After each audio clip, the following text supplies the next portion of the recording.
Hey,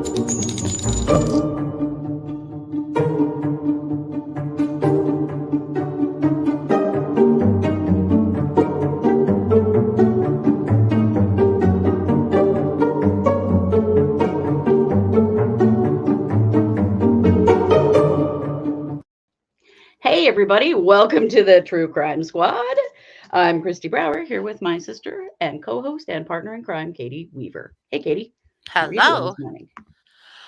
Well, I'm good. I've been listening for the last hour, of course, to the Delphi arguments in the Indiana Supreme Court. Yeah, me too. We left it a little early during the rebuttals, but it's just about done. Yeah, it is. It's getting close. Yeah. And Very interesting stuff going on over there. Some yeah. really good questions by the justices for hmm Judge Gold's attorney, I think. hmm I don't know. And they're doing a good job of asking the questions that protect Richard Allen's rights. And Yeah. that's what is the most important here, I The think. one argument that he made, that Judge Gold's attorney made, that I thought was pretty wild was like, well, I mean, we don't need to be here. He has remedies for this in appeal. As if they should Right. have to go through the entire trial and then he can appeal this if he doesn't like it. Are Right. you Yeah. The kidding? Is justices were that like, really the justice system? right. Like, we're going to violate his rights clear until he's convicted and then fix it. Like, no. Right. That seems like and honestly, that's exactly what the attorney for the attorneys is saying. Let's not do that. Let's Yeah. not violate his rights to that point. Let's avoid Yeah. these Do appeal this right the issues. first time around. Yeah. Just from a fiscal standpoint for the state itself, that's so stupid. Yeah. You're consciously risking a mistrial, like why would you hmm do that? Like it's crazy. Yeah. Oh, poor But Rachel is up at 4 a.m. in Australia so that she can watch. Well, good morning, Rachel, Rachel. you are a rock star. Good morning. Good morning, all of you. Welcome back, Bianca. Nice Yeah. to see you. So Yeah. glad to have you all here in the chat with us. So we are, there were conflicting times about this hearing. We finally determined that we think it is at 10, so we moved our time from 9:30 to 9:50 to start streaming. I am wearing the beloved pearls one last time, maybe. We'll Maybe. see, because One the thing, prosecution is not happy about this. yeah. That's the one thing we didn't know last night during the live stream, and then like right after we got off, we saw this. But Yeah, yes, there has been an objection filed. an objection. Wouldn't it be Well, wild if Boyce was like, "It's too late. Sorry, you're in. You've had all these right? years. You were going to trial, and so are you." I know. Like, I can't I mean, the fathom he fact will that do that, but this could delay this trial again for another year easily. mhm.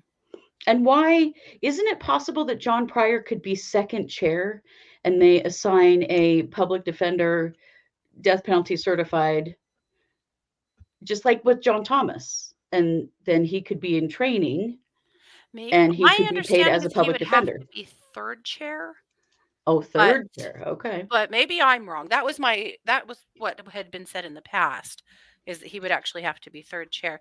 Do you guys see Okay. John Pryor being third chair to anybody or even second? No, ego wise, that's not happening. Yeah. Yep. You're right. Well, the pearls, they're just going in a drawer under my computer, even if we are done with Pryor, because I know you're right. You're right, Deanna. There's always going to be somebody clutching those pearls. For sure. Speaking of which, do you know who also has a trial today? Darrell Mm. Brooks. Oh, yes, I did hear I haven't even that. had a Oh my chance to peek in on it yet, but God. well, John's not out yet. That's what the hearing this morning is about, is him asking to He's be applied to be removed, removed. but the prosecution is objecting. And so where they're going to hear argument today, Judge Boyce is going to hear argument. hmm So we did do a title search on Chad's house last night and Oh, verified that yes. yes, it is still in John Pryor's name. Okay. So he still owns it. hmm And it has not appeared to be for sale at this point. No, now I haven't driven out there in the last few days because the roads are awful. But Yeah. So I can't say for certain, but as far as I can see in any listings, it's not there. Okay. Who will pay him? If he were to stay on, he would be paid as a public defender because Chad is indigent, Or and so the state is paying. right, or not. Right. Or the judge says you already own Chad's house. I think you're all set here. I can't I don't imagine. think he can do that I yeah. because that was a retainer. Mm, Because that's what the application says is that the retainer has run out. Well, you know has what the run out. retainer was? It was the house. House. Yeah. Yeah. He is going to be very annoying today in court. Yes, we are going to get all of our favorite words and red face and freak out Hmm. for sure. Oh yeah, it's coming.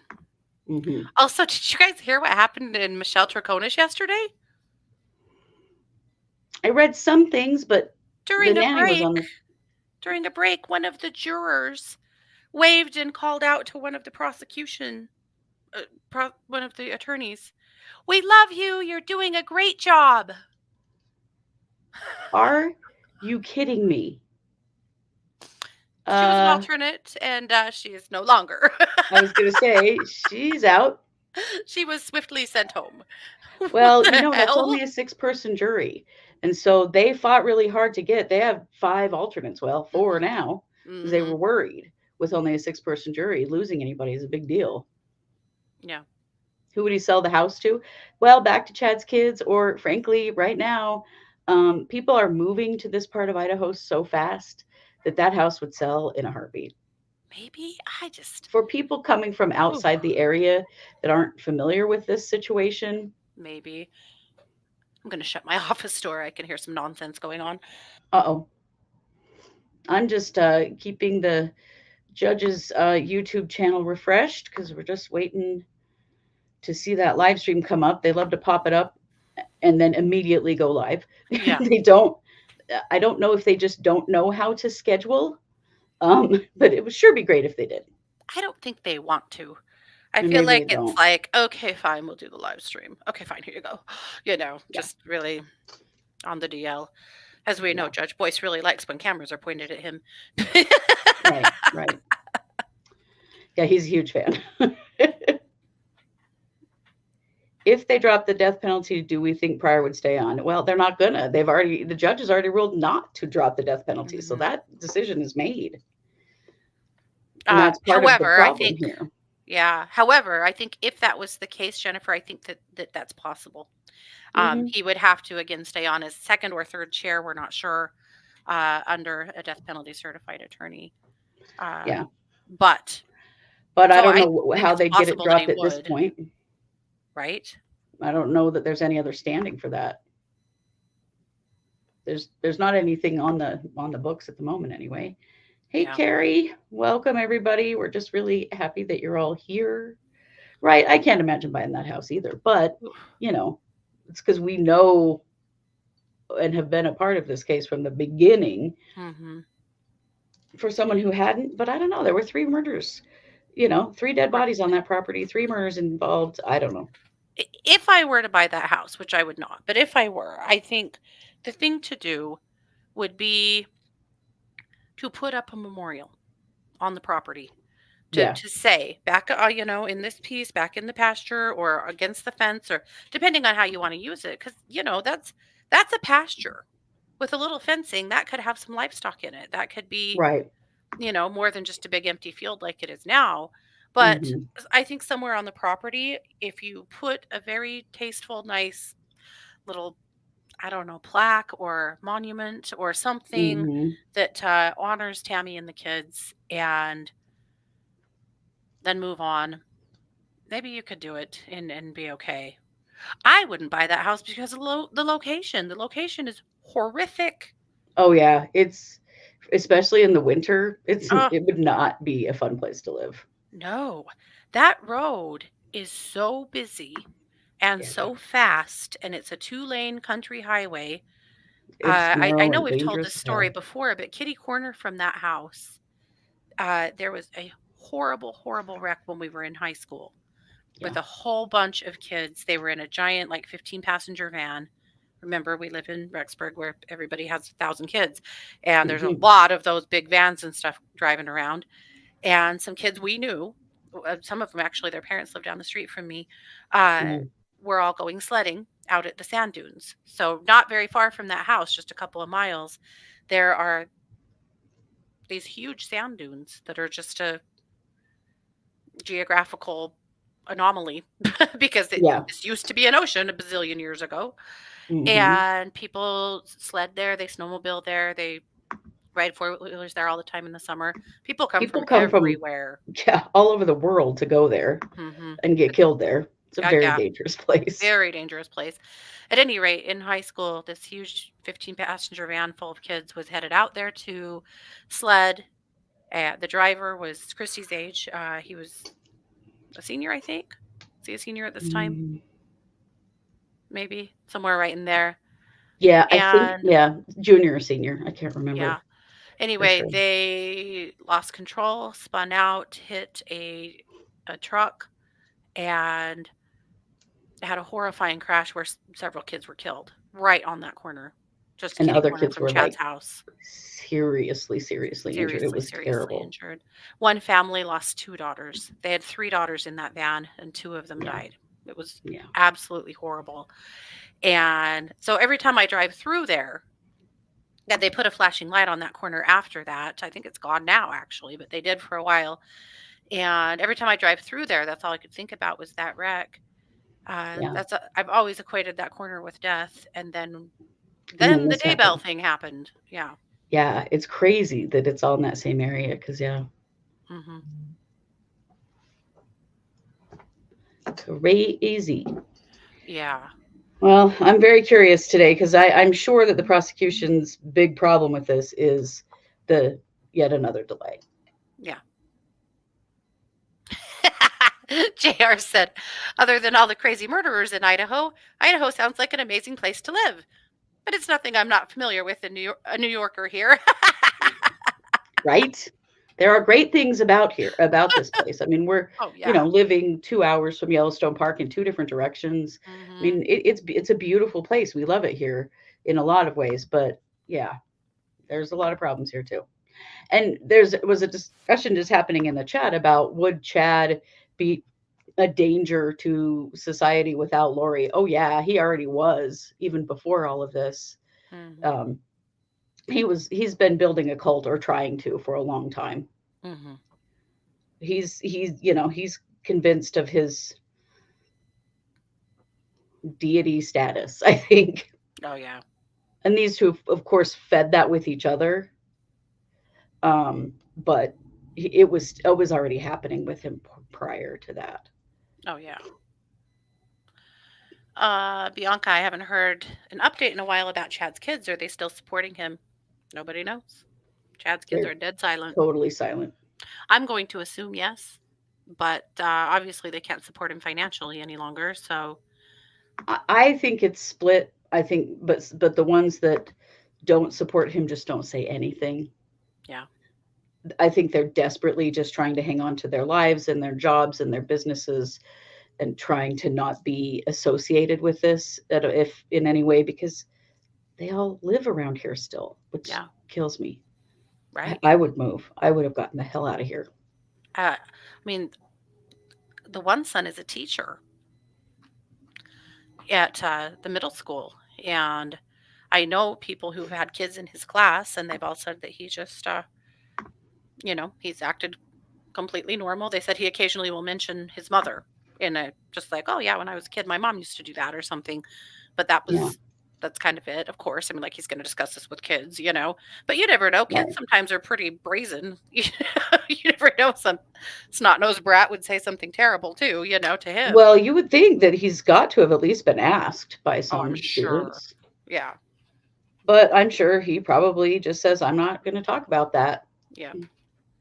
The one son owns a big business here, Hmm. and the brother, and then of course there's Chad's siblings. He's got Oh, siblings in the area too. Like, yeah. ugh. So Amanda, you haven't missed anything because the hearing has not started yet. Hmm.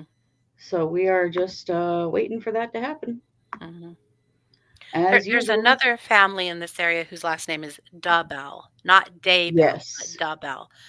And a year or two ago in softball, uh, my husband's an umpire, and the one coach, what his name is Daybell. And anyway, Scott, in introductions, like over the mound, somebody called him Daybell, and he went, "It's Daybell, I'll da bet. I'll bet they're like, hold, no, no, no.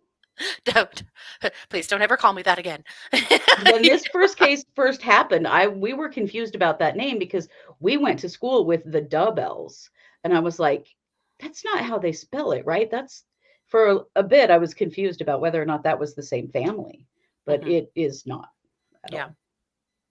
Did the kids have a relationship with their dad? Oh, well, yeah. I mean, a lot of them still lived there. Well, Yeah. and the older daughter, Emma, and her husband lived right across the street. And oh, yeah, they were all very tight. Hmm. Yeah. Yeah. So I don't know. I'm sure there's the public persona for them with their dad, but then there's the private one too, because I mean, his girlfriend has now been, well, or his wife, I guess now is, um, been convicted of her involvement in their mother's murder. I mean, I don't know how they can, privately completely deny his involvement. I just don't see Yeah. that. Oh, looks like we're live. Oh, we are? Yeah. She's like, just checked it. Oh, yeah. The official YouTube channel of the Idaho Supreme Court. Well, I'm here we not go. permitting Enjoy. any other recording, video, or audio of the proceedings. So if you have a device that does that, that's not permitted. In addition, if you do have devices that make noise, please make sure they're silent or turned off to not disrupt the proceedings. And that's all set forth in the order governing courtroom conduct that's in effect for this hearing. I'll note on the record that the state is represented this morning by Rob Wood and Lindsay Blake, prosecutors for Madison and Fremont County. John Pryor is here with the defendant, Mr. Daybell, and the court scheduled on shortened time today's hearing after receiving a proposed motion to withdraw as counsel. That was filed on January 11th. There was a declaration supporting the motion also filed January 11th. Court reviewed those and determined that the motions originally filed under seal would be unsealed, and they were.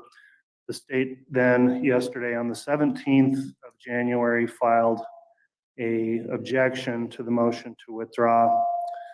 I'll also note that the court entered an order just this morning that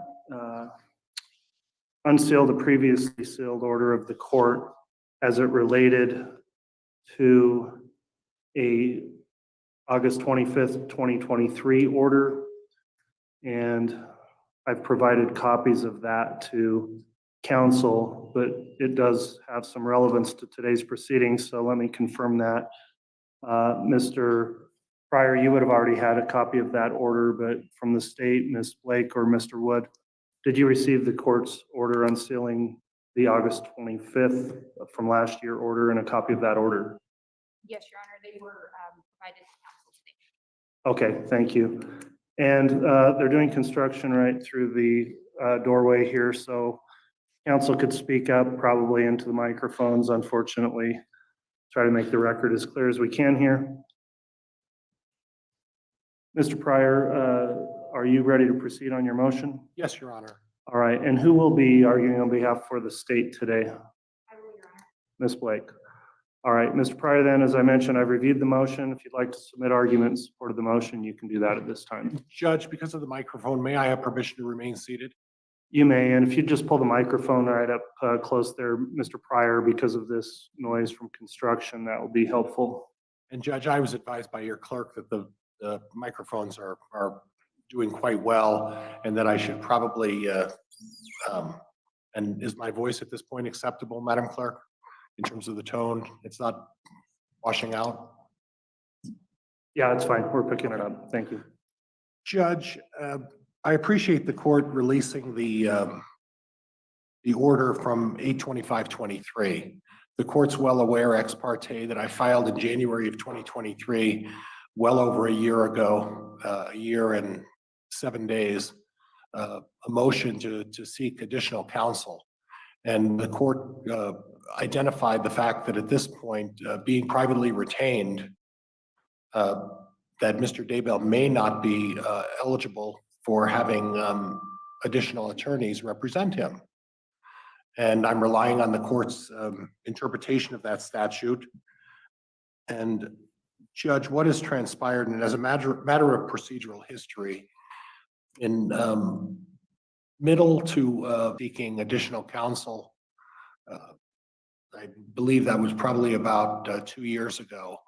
I started seeking a year and a half ago, seeking the possibility of getting additional counsel aid me in this case when I realized the magnitude of the discovery. That process involved, Judge, going through the list of qualified attorneys on the Public Defense Commission list. I took the process of identifying all of those folks and then reaching out to all of them. And the ones I didn't speak to directly, I spoke through the various public defenders, the people who ran the public defender's office. I went through that list and at that point was unable to find anybody that was available to do this. And it's no secret, it's reasonable common knowledge that the Public Defense Commission is having a difficult time finding death qualified attorneys to represent in these kind of cases. I then contacted the commission on a couple of occasions and spoke to their one of their assistants and their directors and got the idea of maybe reaching out to out-of-state attorneys and did the process of contacting about 6 out-of-state attorneys to see if that was a possibility as well. And again, with no luck. Shortly thereafter, I went through again and went through the same process, looking through the list of qualified attorneys. In January of 2023, about a year ago, I reached out to the court and said, listen, it's going to require additional counsel.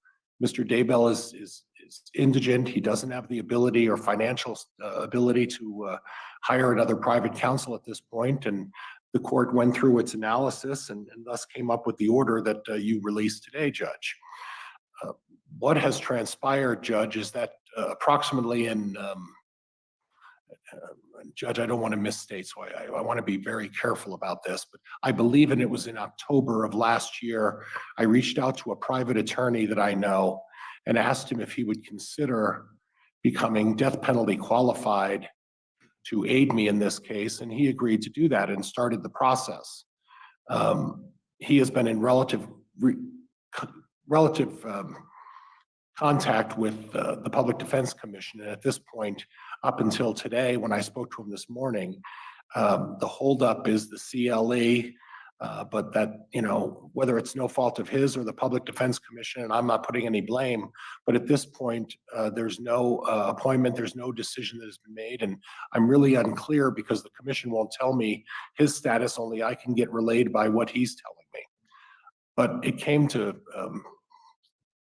I came to realize in late December that the amount of work that I'm going to need to perform before the trial was of such an extent that it would, in my opinion, create a situation where not all of the things that needed to be done for the trial commencing in April 1st could get done. This put me in a difficult situation. I want to relay to the court. When you say December, what, December of this last year, 23? December of 2023, Judge. All right. I realized at that point when there wasn't a decision about him being appointed, and the court obviously directed with its order that you'd be willing to compensate another attorney to help me. But in December, I contacted the attorney again. I was in relative frequent contact with him. And he said, listen, there hasn't been a decision. I said, you know, please contact them, find out what the holdup is. Where are we on this thing? And since that time, it was more than weekly that I was communicating with him. Up to today, there still hasn't been a decision. I don't know what the status is, and there hasn't been an approval. At this point, this puts me in the situation where this court, I don't think, is obligated to appoint an attorney. Mr. Daybell has private counsel. And I want to state to the court that I don't desire to get off this case.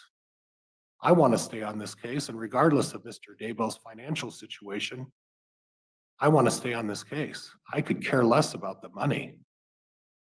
Mr. Daybell wants me to stay on this case.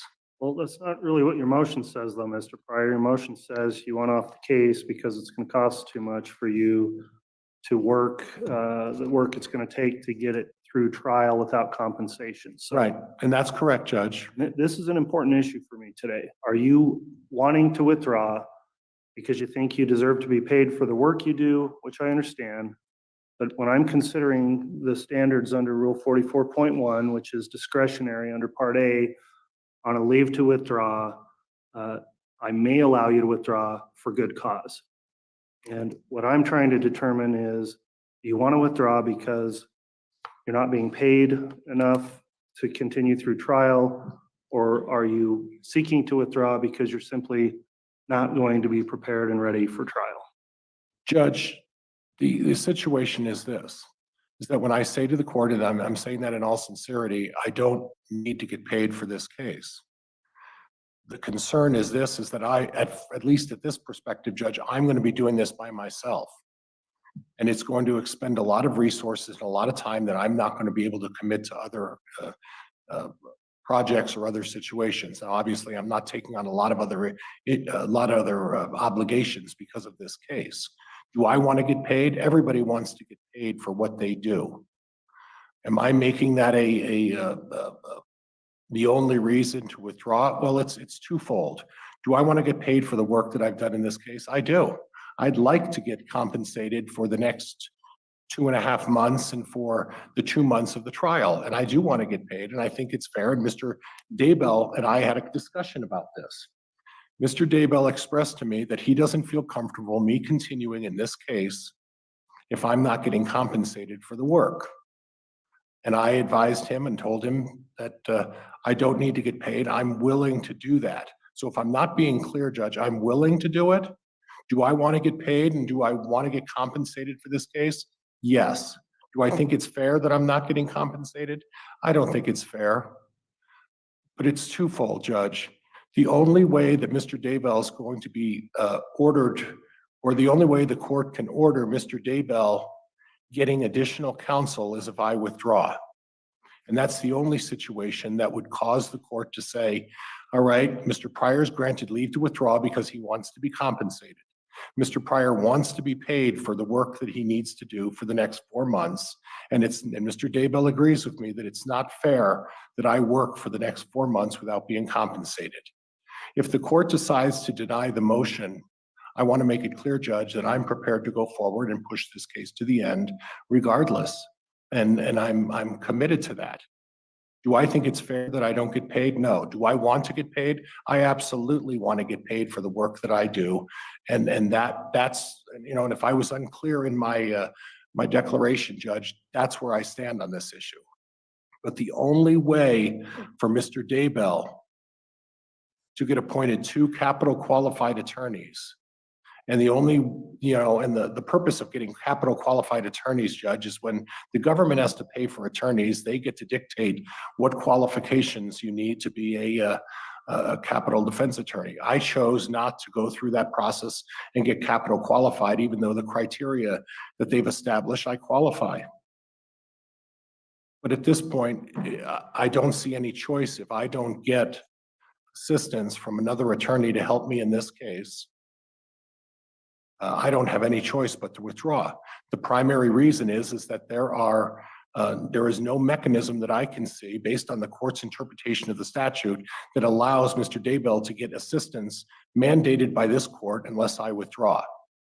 But let me be clear. Do I want to get paid for the work that I'm going to do? I absolutely want to. And does Mr. Daybell want me to get paid? He does. Does he think it's fair? He does not think it's fair, and he wants me to be compensated. And that's where I stand on this. If the court decides that they're going to deny the motion and say, no, Mr. Pryor, I'm not going to let you off, I'm not going to harbor any hard feelings. I'm not going to harbor any dislike for Mr. Daybell. I'm going to go forward and I'm going to do the best I can.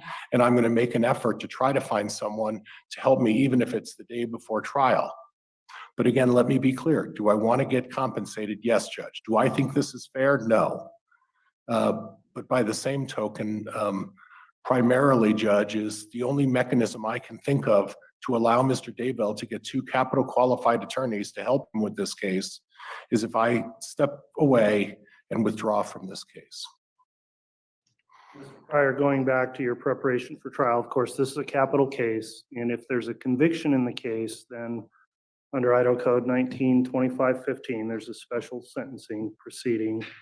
And Idaho has adopted ABA standards for capital defense cases, and generally that requires, for example, the appointment of a mitigation specialist for the defense team as part of those proceedings. And I'm not asking you to reveal any defense strategy or even list a name, but the concerns I have here is you say you'll go through and do the trial, but I really want to know, are you really ready for this trial? For example, do you have a mitigation specialist that would be prepared in the event of a conviction in this trial? Judge, if the court wants to have an answer to that question, at this point, I'd like to take a recess, close the proceedings, and disclose that issue, because that is a trial issue and it's a trial strategy that at this point, I am not prepared to make an open statement on live TV about what my strategy is. If the court wants to take a recess, go in chambers, I'd be happy to discuss where I stand on this. In terms of the ABA standards, Judge, in terms of complying with the ABA standards, I'm aware of those standards. I'm aware of what that obligation is. But again, in terms of how I'm going to proceed in that manner, I would prefer to do that in either in chambers or in a closed proceeding. Okay, and I think that's a fair enough request. Again, I'm not asking you to reveal trial strategy or publicly put that out, but these are legitimate concerns I have in weighing out whether or not Mr. Daybell is going to receive effective assistance of counsel in this case if you are permitted to remain on by me denying this motion. So I do want to get into that issue and discuss that. The state's entitled to know the answers to that as part of their objection to this motion. In lieu of doing that in chambers or off the record, it's got to be on the record. It needs to be in a sealed closed portion of the hearing. I'll determine under ICAR 32. And I think really the best way to do that, unfortunately, at the inconvenience of those in attendance here, is likely to clear the courtroom and allow that discussion to take place with only those necessary personnel in here to conduct the proceedings as part of a sealed closed hearing. So that's what I'll do at this point to go through those issues, and then we'll come back on in a public proceedings. So I would request that courthouse security and the bailiffs, if we could have everyone step out except for the clerk and the necessary security while Mr. Daybell is here. We will close this portion of the proceedings, and also for the bailiffs, if you could just make sure no one's within earshot of the a doorway as well, to make sure it's not carrying through on the microphones. And I appreciate your accommodating that. We'll also, of course, stop the proceedings from being live streamed, and then we will come back on the record once we're ready. We'll take a brief recess while that occurs. All rise.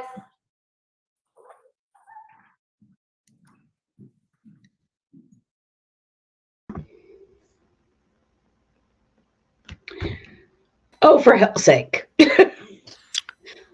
Your Honor. Prior can just never give a yes or no, for hell's sakes. It's clearly a no, don't you think? Yeah. But, Your Honor, I do not want off of this case. I want to stay on this case. Everything in me wants to stay on this case. And also, my client wants me to stay on this case. And he says he wants me to stay on this case. Also, I do not want to be on this case because I'm not getting paid and it's not fair. And my client doesn't think it's fair either. And he does not want me to work for free. So. And also, I really don't care about the money, and I don't care if I get paid. But I do think it's not fair that I don't get paid. What the fuck, man? Bitch, you have been paid and paid and paid and paid and paid and paid. You owned their home, which every attorney that has seen that went, what? That is not Yeah. done. What is going Yeah. on here? But I love that the Right, judge was exactly. like, But yeah, that's not what your brief says. right, he's asking to be removed because he can't get paid. It's very clear. The brief isn't very long. This is so ridiculous. This is so John Pryor. And he's been trying to solve this for a year. Well, why has it never come before the judge till now? Right. Like, come on. Yep. Oh yeah, the repeating. I agree, Fran. The repeating over and over again. God, you'd think that the judge would be like, okay, you've said that like 5 times. Let's just stop. Just stop. Ugh. Hoy. Well, I knew this was Right. going I to be mean, annoying, but ugh. Well, and the thing is, he has been paid. He owns the house. It's up to him what he does with the house, but he owns the property. At this point, if he sells it, that's up to him, or if he keeps it as an asset, that's up to him. But yeah. my God, he talks as though he's not been paid at all.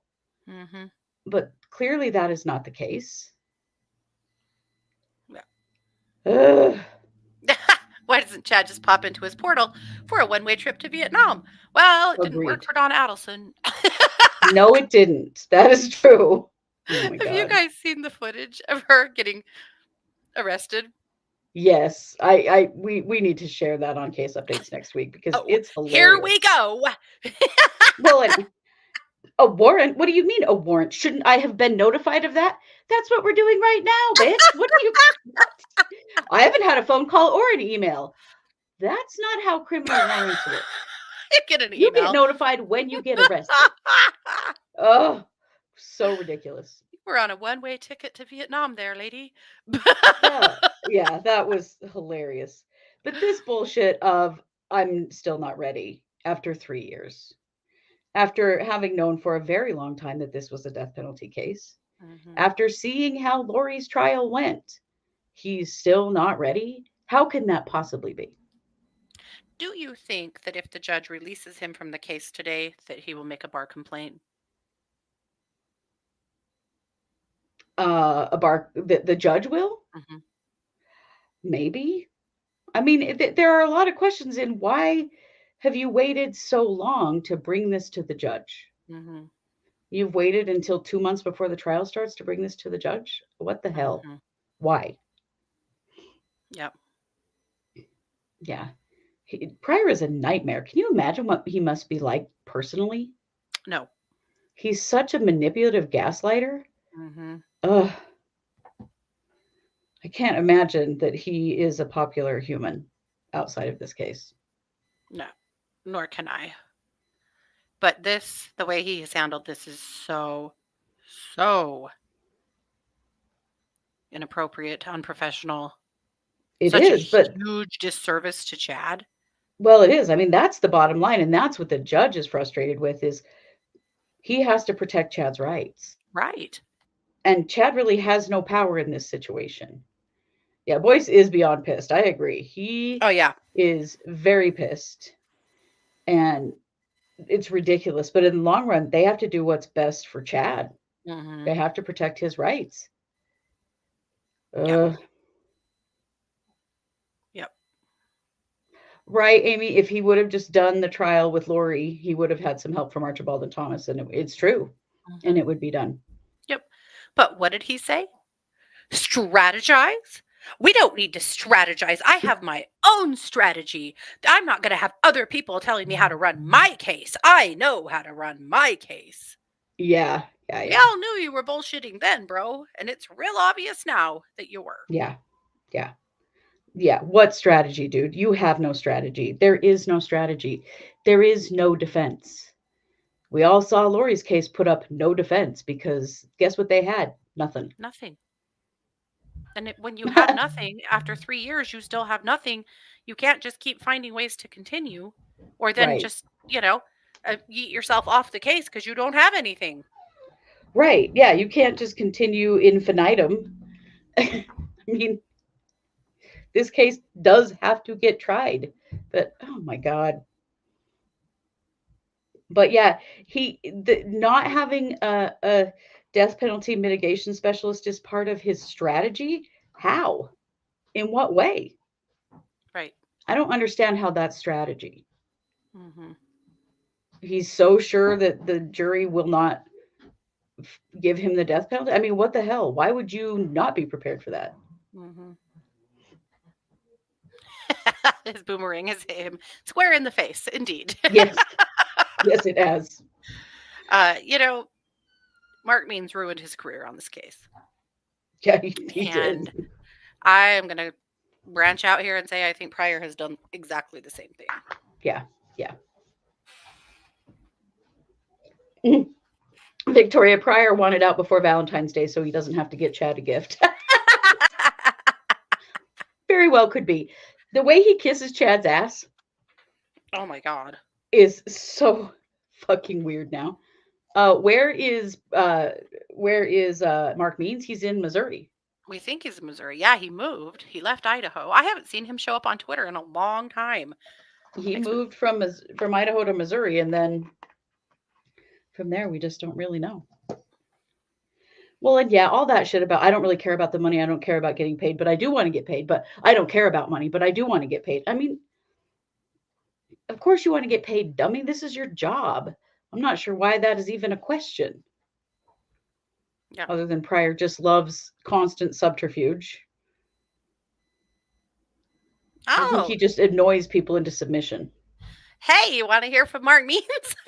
Oh no, has he tweeted? He Oh, commented. can't wait.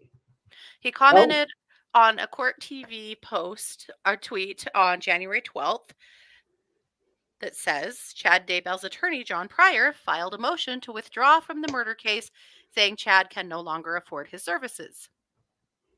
Mark commented, forcing him to stay equals involuntary servitude, as well compromises any possible verdict, including not limited to death penalty.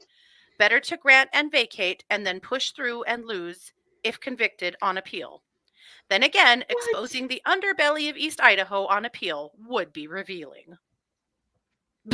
Word salad. Yummy, yummy. What?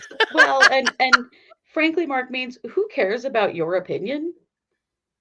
You are a trash attorney who knew nothing about trying a case like this to begin with. Yeah. Yes, yeah, he was. I know. I thought about like breaking the pearls, but that is why pearls are knotted. So there is a knot between every pearl, and that's what the majority of good pearl necklaces all have knots, so that you can't break them and them scatter everywhere. But I thought about it. Mm-hmm. So, also, he commented on a Justin Lum post on the same thing on January 12th. 100% fault negligence of prosecution.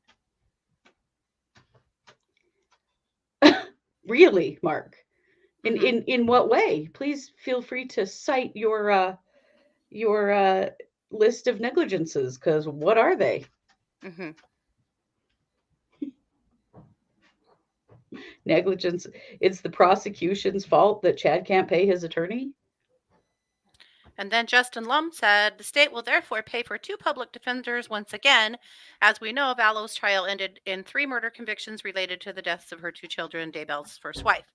Mark comments, foregone conclusion when the defense fails to defend. Yeah, okay. Well, what was your defense going to be, Beans? What was your defense going to be? Yeah, JR, I think he's still better, you think? Yeah. Oh my God. And to insist on this being in private rather than just answering that question with a yes or a no is it's such a shitty, whiny baby Pryor thing to do. Mm-hmm. What the hell are you talking about, dude? It was a yes or no question. Yeah. Such a fool. Yep. But I mean, Boyce is going to have to do something to protect Chad's rights. Mm-hmm. That's his job. Like, ultimately, this seems like it's about Pryor, but it really isn't. It's about Chad. So one thing kind of piqued my interest with the back and forth between Boyce and Pryor, and Mhm. that was, and help me if I don't think you really fully got here, but it was kind of what I felt like was implied, that the trial itself you could do, and then perhaps have a death penalty certified attorney assist you in the penalty phase.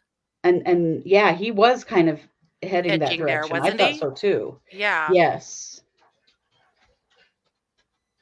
Yeah. Well, yeah, I mean, he has needed another attorney on this case from the very beginning, but that was up to him to come up with. Hmm. And his constant fobbing off of responsibility is so disgusting and ridiculous. And the thing is, he never had to have a death penalty certified attorney.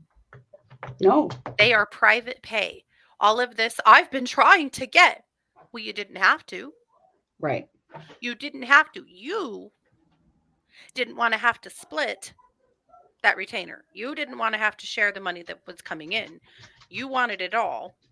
You wanted to be in the front seat. You wanted to drive the right. bus. Yeah, All of this stuff right now, well, I just couldn't find anybody. That is absolute bullshit, it because is. he didn't It's total have to bullshit. have a death penalty certified attorney join him at any point. Right. And all these time frames he's giving, these are not things he has to prove. No, So I don't believe it. I no. don't believe that he's done this giant list of things. I don't. Because, But right, he also, I wants the could be a limelight. death penalty certified attorney. I chose not to be. Yeah. Why? Why? But you had a very valid point that Pryor does have a criminal record. Mm-hmm. And does that preclude him? I don't know if it would, but it's a good question. I Or have if he no doesn't idea. want the scrutiny of that, I would imagine I it's a wondered pretty that in too. depth process. It is. It is. And it did make me wonder if it would be the scrutiny of it, or if it was simply the work of it, if he just really doesn't want to be a death penalty certified attorney, so it's just not worth it to him, Yeah. or if it is about his priors. Right. Because seriously, he could have been working on that for the last 3 years. Yeah. And instead, he's getting someone else to do it. You Someone guys else who think about how clearly much has not done it. downtime this case has had. Well, this last year has been, once they severed those cases, this case has been totally on downtime. Mhm. Okay, so back in, I'm going to say 2012, but that's ish. That's ish, right Hmm. back in somewhere in there. Prior, apparently, according to the court records, a girl, in Prior's, what are we going to say, 50s, 60s? Probably late 50s, Yeah. late 50s, early 60s. So a young girl came into his office. I'm going to say she was around 20 for a Hmm. job interview. And rather than a job interview, he had sex with her in the conference room. Yeah. And was charged with sexual assault. Now, he did plead that down to a misdemeanor so that he would not have Hmm. to be a registered sex offender, and not have a felony, obviously. Well, and But thanks Idaho courts for, mhm, making sure he could still be an attorney after that behavior. mhm, per normal. But at any rate, yeah, when he first joined this case, that was everybody's big, like, this dude has priors. He's a sex offender. What? He's not a registered sex offender, but that's what the case was. Right. Yeah. That the original charge was a Mhm, sexual assault, but yeah. But it does make you wonder, mhm, you know. But right, he has wasted so much time bitching and moaning mhm. and not actually working on this case. Like all of these ridiculous filings that have had nothing to do with prepping for this trial. So convinced that he was going to keep it from happening. And Mhm, I mean, that's so delusional. mhm. Yep. Right, JR? He does seem like that kind of guy. I agree. Mhm. So here we are. I'm glad that the judge was arguing, fighting back, and wasn't just like, Yeah. okay, if that's what you need to do. I'm Well, still not they, so sure he's not going to let him do it because it's such an appealable thing, but we'll see. I'm I glad know. that the prosecution also filed an objection and are also saying, no, this is not right. Right. Right.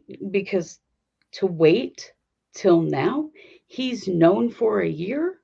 Yeah. Why wasn't this application made a year ago? And frankly, hasn't everyone known for 3 years that I he was know. in We've over been his asking head? this question this whole time. Like, the money's gone, or Chad's got a backer of some sort. How is this still being paid for? Mhm. Right? If Chad would just plead guilty and drop the death penalty, this would end. I really absolutely believe that. Mhm. But the arrogance of Pryor and the arrogance of Chad are a bad mix.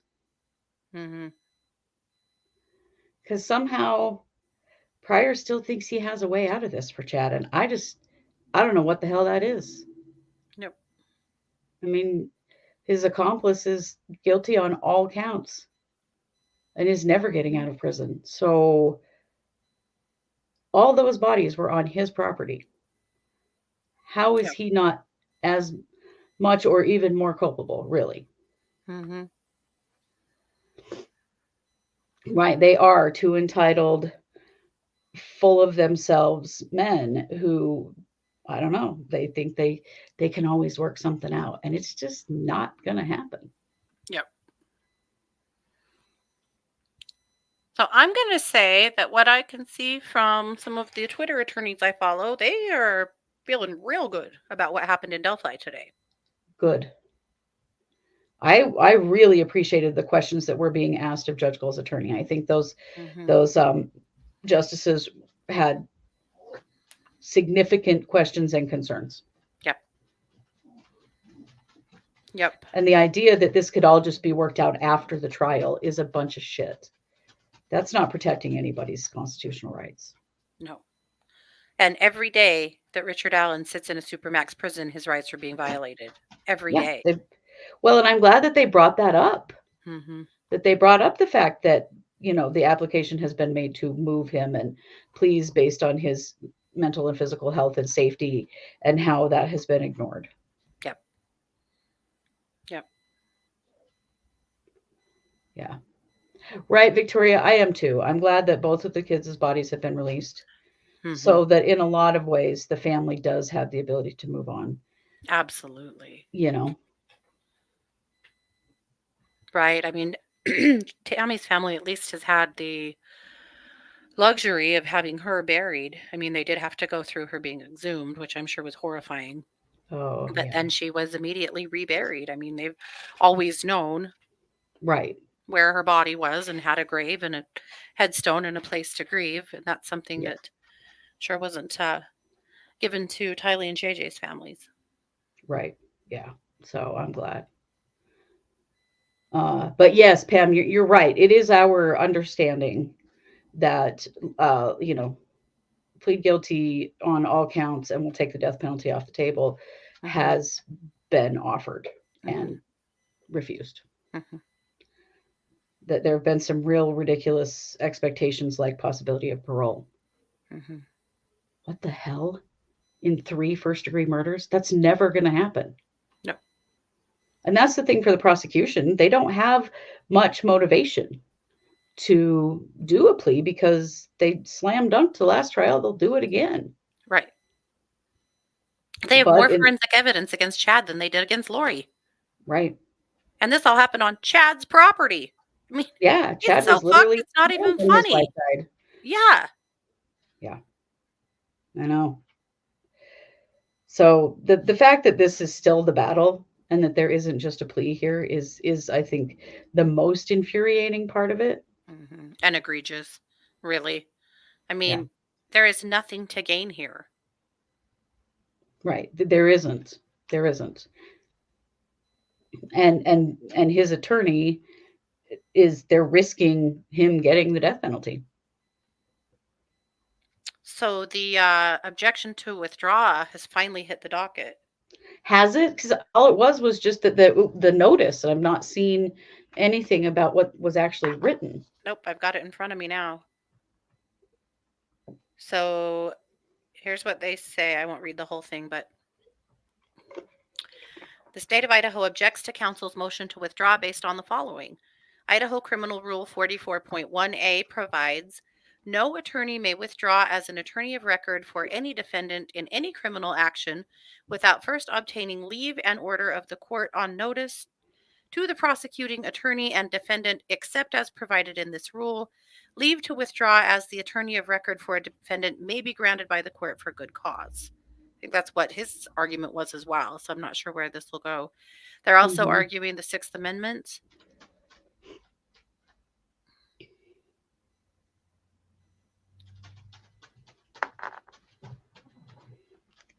A trial court may appoint substitute counsel for an indigent defendant upon showing of good cause. I guess what they're saying is this is not good cause. Yeah. A trial court's decision will only be regarded as an abuse of discretion if it violated the defendant's right to counsel. To demonstrate the actual conflict under the Sixth Amendment, a defendant must show that his counsel actively represented conflicting interests and that the conflict adversely affected his lawyer's performance. That's the question. Right. That is the question. Absent extraordinary circumstance, mere lack of confidence in otherwise competent counsel is not necessarily grounds for substitution of counsel. Very interesting. This right now is butting up just a little bit to the Delphi arguments, you know? Right. Well, it's very similar. Yeah. The idea that they have to protect the defendant's rights. Bottom line. Yeah. Well, he up to this point he would not have that argument because he has paid him and chosen him. Yeah. And you can't argue ineffective counsel if you're paying him out of pocket. I mean, Right. you can, not effectively. But it doesn't really go anywhere because, hey, you chose this guy. You could have fired him. But you're right now, you're right now, Sue Ellen, that at this point, where does this take us? Right. Because if he does lose, which we anticipate he will, then can he come back and argue, hey, my attorney wanted off the case, he wasn't getting paid, he couldn't put on a good defense. Either way, I think this hurts Pryor professionally profoundly. It does. It shows what an idiot he is, and not that hasn't already come up many times, but he's so blatantly unprepared. And it doesn't matter how many times he argues that he needs more time, he just always still needs more time. Like, you can't do that infinitum. This is interesting. The motion to withdraw relies in part on the defendant having been found indigent by this court on January 19th, 2023, almost a year ago. The state was not present nor privy to any such finding by this court. Wow. So they did not know that for a year Chad has been indigent? Right. Right, because this was being kept a secret. Yeah. This was being, it's kind of like how Pryor wanted this matter sealed. Yeah. He was trying to keep this a secret. Then they say, however, assuming an indigency finding has been made, Idaho Code defines an indigent person as a person who at this time, his need is determined pursuant to Section 19854 Idaho Code, is unable to provide for the full payment of an attorney and all other necessary expenses of representation. As of a year ago, the defendant and his counsel were apparently aware of the defendant's limited resources to continue to pay, but the issue is now being brought before the state's attention, and as far as the state knows, this is the first time being raised as an issue affecting counsel's continued representation. Given the defendant and counsel being well aware of this issue approximately a year ago, the delayed filing until just over 2 months before jury selection is set to begin, this appears to be an attempt to delay the proceedings and a part of a long-term strategy to delay and obstruct the state's efforts for the justice to be served for Tylee Ryan, J.J. Vallow, and Tammy Douglas Daybell. Yeah. Right. Like, how can you look at this situation and perceive it any other way that he waited a year to say this other than he's stalling? Right.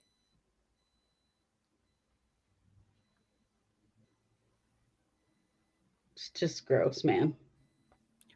Yeah. I mean, basically, the state's saying we had no idea. And why didn't we know? And why, if they knew a year ago, wasn't a death penalty attorney put on this case a year ago? Right. And why are we in this position now? And this is just utter bullshit, is what they're saying without saying it. It is. Mhm. It is utter And bullshit. because it is. I mean, the fact that they weren't notified immediately when that happened and that this wasn't addressed all that time ago, there's no excuse for that. There's none. No, it's just going to continue to cost the taxpayers more money.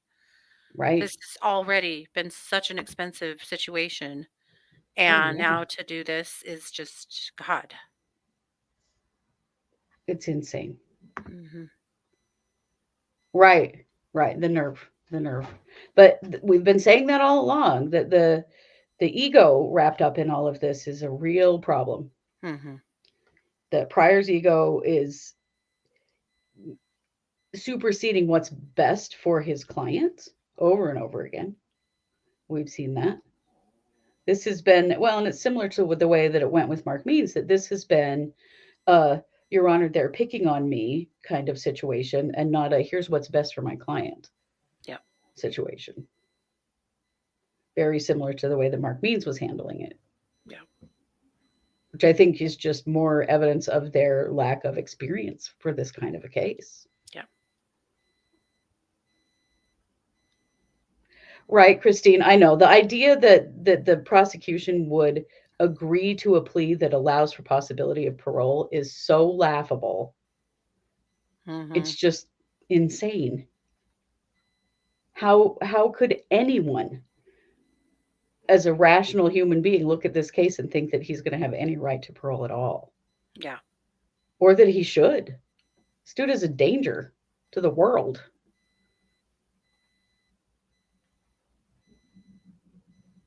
Yeah. The only way to show that he isn't a danger to the world is to take the plea and take Mhm. responsibility for what he's done. But boy, we're not seeing any of that, are we? No.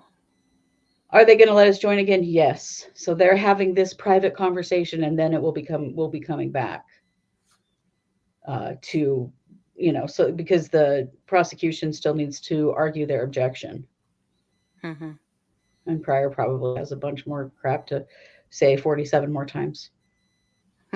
East Idaho News did also file to have cameras in the courtroom, and it was denied. Yeah. God love them for trying. Right? They don't give up. They don't give up. But at this point, I think this is what we're going to get, is this kind of cameras in the courtroom, which, I mean, it's definitely better than nothing. Yeah, I don't hate it. I'd rather this than nothing at all. I'm glad we get to see Pryor's face. Yeah, I am too. And Chad's face, even though it looks exactly the same every time. He Mhm. has the flattest affect. I think it's wild that the whole time that Pryor is like, Mr. Daybell says this and Mr. Daybell believes that Chad never one time He was, indicates. yeah, he doesn't nod or agree or anything. Which I think is crazy. Lori would have been, she would have been. Oh, yeah. She was all over stuff like that. Yeah. The fact that, honestly, for me personally, and maybe it's just because I'm such a damn people pleaser, but I would have been, supporting, nodding, shaking, something, Yes, Your But Honor, this is how I feel. Yeah. I think it's pretty wild that he just can sit there so stone faced and not even flinch, nod, move at all. Yeah. It's creepy. Thank you, It's Ups Bubbles. very, Welcome. yeah, welcome. It's very psychopath to me that he can sit Yeah. through all of this with no change in facial expression, no actual emotion showing Mhm. on his face. Yeah. I wonder if Boyce mentioned keeping people out of earshot because he's so mad. Seeing they're They yelling at him. are, when we have been there in person and this has happened, they make us go downstairs. Well, okay, this is in the Madison courtroom, but in the Fremont courtroom, they made us go downstairs to the main level of the building. We couldn't even be outside the courtroom with the doors closed. We had to be one level below. Mhm. Which these are really old courthouses, and all of the floors are marble. Yeah, They are loud as hell. You they can are. hear They anyone they walking ring. down the hall. You can hear a lot of noise carrying from the courtrooms. If you're out in the hall, you can hear a lot of what's going on inside. I get it from that aspect because there's nothing absorbing the sound in these places. No, there isn't at all. But yeah. But I think that's a great question. Is boy sitting there Yeah, reading him the riot act? I hope he is. I hope he is too. Frankly, Except for I he really want deserves to it. see a little more of that. Jr. I wonder what Tammy saw in him. Well, he was a good Mormon man. Yep. You may not know this, but Mormon girls are taught that it doesn't matter who you marry as long as you're both devout. Yeah. God will fix your relationship and make you happy as Mm-hmm. long as you're both devout. Literally. Mm-hmm. So you don't even, and then you find out later about people who marry people they're not even attracted to, or they didn't even really want to be with, but they were the one that, Or that they'd they were only devout. known for a really brief amount of time. We see that Oh, all the time. hell yes. When I was a student at Rick's College, and I'm sure you saw this too, every time there was a break for a holiday or a break in between semesters, you'd come back and all of these people would be engaged. Yeah. So they dated for a few weeks, Mm-hmm. and then on Thanksgiving break, they got, they met in September. Thanksgiving Mm-hmm. break, they get engaged and might possibly be getting married by Christmas break. Oh, easily. Yeah. Yeah, Because as soon as they're engaged, they're getting a wedding thrown together as quickly as possible because that is when Satan is at his worst trying to make you have sex. right, exactly. It's- You better not wait or you'll screw up and then you'll be in big trouble. Yeah. Mhm. Yep. Well, and a lot of the men in those situations have just returned from their missions. Mm-hmm. And there's a huge amount of pressure on returned missionaries to immediately get married and start having babies. Mm-hmm. And the reason why is because of the concern of sin. We want Right. you to get Yeah. married as soon as possible so that you don't slip. Yeah. Yeah, that's so yeah, around here for kids to be getting married at 18, 19, 20, early 20s is very common and to To get someone married that they after yeah, 3 months. dating a brief amount of time is really common too. Yeah. Yeah. Yeah. Oh wow, Sarah. My very LDS grandfather didn't speak to me for 3 days because I told the guy I went out with 3 times no when he asked me to wait for him while he was on a mission. Oh my God. Yeah. And that was in the 90s. Yep, Sarah. Been there. Waited for my own missionary Mhm. for a while. Mhm. Temple Yes. marriage is free. That is Mhm. true. Yep. Well, and then if they have their reception in one of the church houses, that's free too. Yeah. Yep. Potato. This sounds mean, but if you put Porky Pig and Chad Daybell side by side, they look kind of similar. Yes, they do. Yeah. And Mary says, I think Chad refuses to plead because he has convinced his children he was a victim of Lori, therefore he is actually a victim also. Agreed. Absolutely. That's what they're Yeah. trying to do here is Yeah. portray Chad as a victim in this situation, Mhm. which he is not. It's gross. You're a victim if you got scammed out of some money. You're not a Yeah, victim if you got scammed into murdering 3 people. Give me a break. right. Yeah. Agreed. Especially over a period of time. It's not like that all happened in one day. No. You had lots of time to have remorse after the first one. Yeah. Hell, you Yeah. had lots of time to have remorse after Charles's murder Yeah. and never let this Sure did. crazy person come here or any of this happen. You could have Yeah. contacted the police at that point and said, "Hey, I got to tell you what I know." There's lots of things that you could have done that would have maybe made you look like a victim, Right. or supported the idea that you were a victim, but you didn't do any of those things. No. No, didn't do any of those things. And I mean, he knew about the attempt on Brandon Boudreaux's life. He Mhm. knew about the murder of Charles Vallow. He Mhm. knew about the very bizarre and untimely death of Alex Cox, Mhm. besides the kids and Tammy. I mean, Mhm. he had so many opportunities to stop this train. But instead, you ran away with this person and married them. Yeah. Yeah. Sorry, bud. Not a victim. Not in any way. JR, I don't think you're wrong. She said, I think Chad was going to frame Garth. I agree. I think Right? Garth was going to be collateral damage. Mm-hmm. It did kind of seem that way there for a little while. Mm-hmm. It's so terrifying to think that somebody would do that to their own kid. Yep. Murder their mother and frame them for it.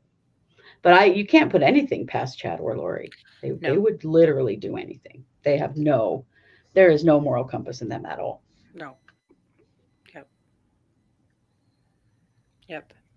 No, I fully agree that that was a part of their conversation or their thought process. Yep. Yeah.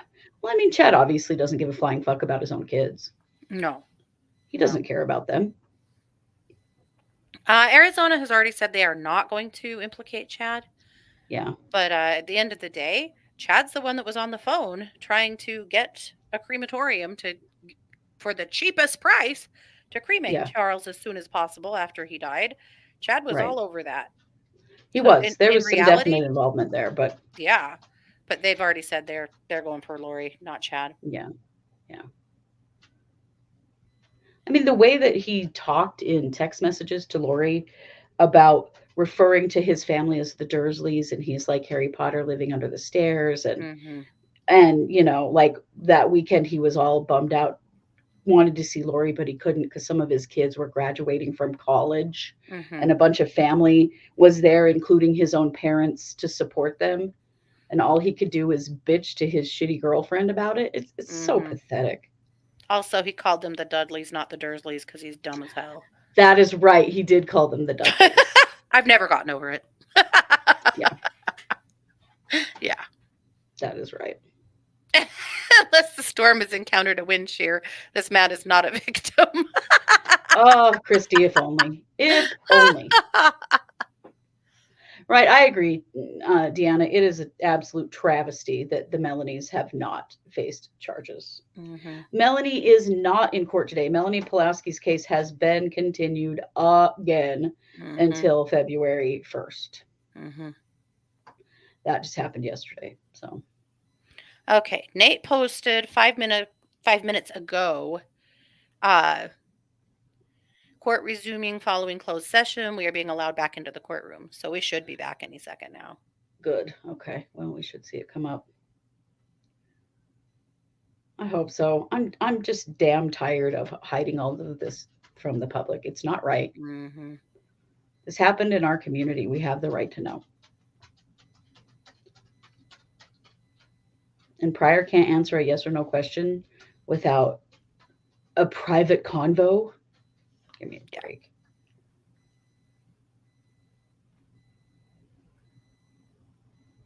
Oh, here we go. Coming back. The judge isn't in his seat yet, though. Right, exactly, Carrie. We pay for this. We're footing the bill for all this shit. Yes, the weather is much warmer in Idaho today. Yeah, we're in the all 20s. Right. Okay. Yeah. Woo. Okay, we're going to pop off and hear what's going to happen. All right, we're back on the record on case CR 22-21-16-23, State of Idaho versus Chad Guy Daybell.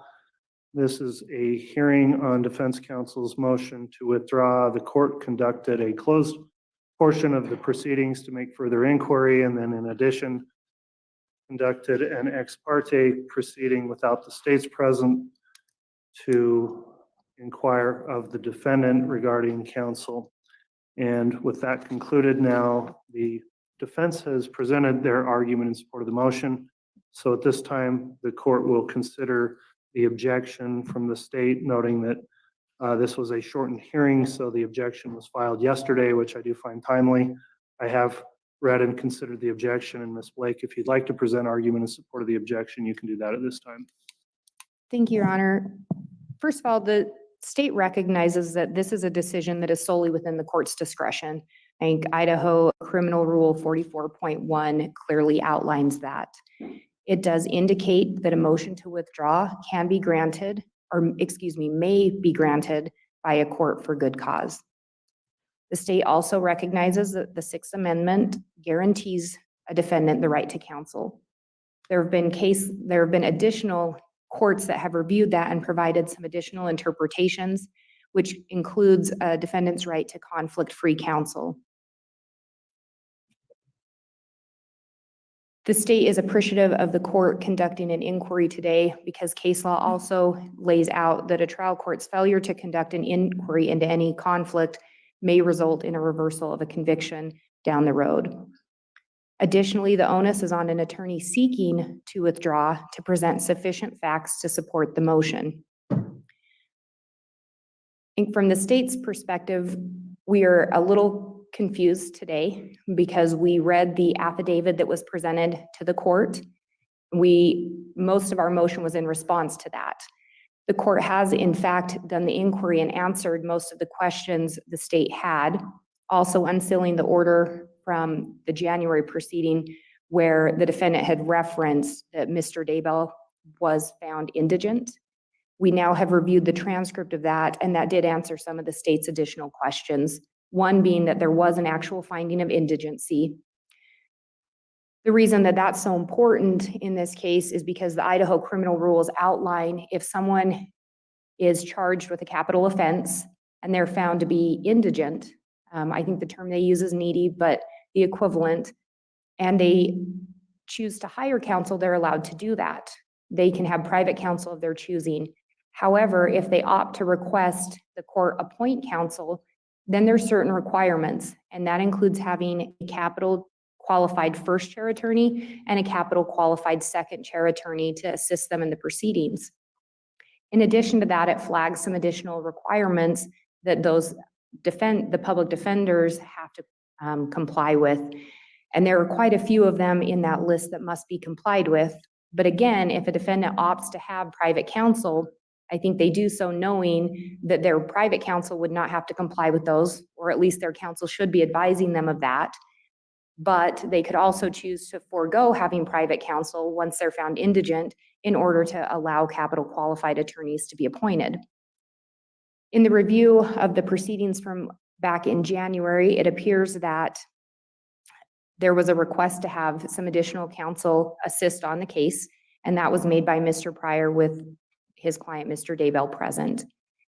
At that juncture, it looks like Mr. Pryor was advised that if he could find someone else to assist in the case, that there may be funds available to help pay for that second attorney.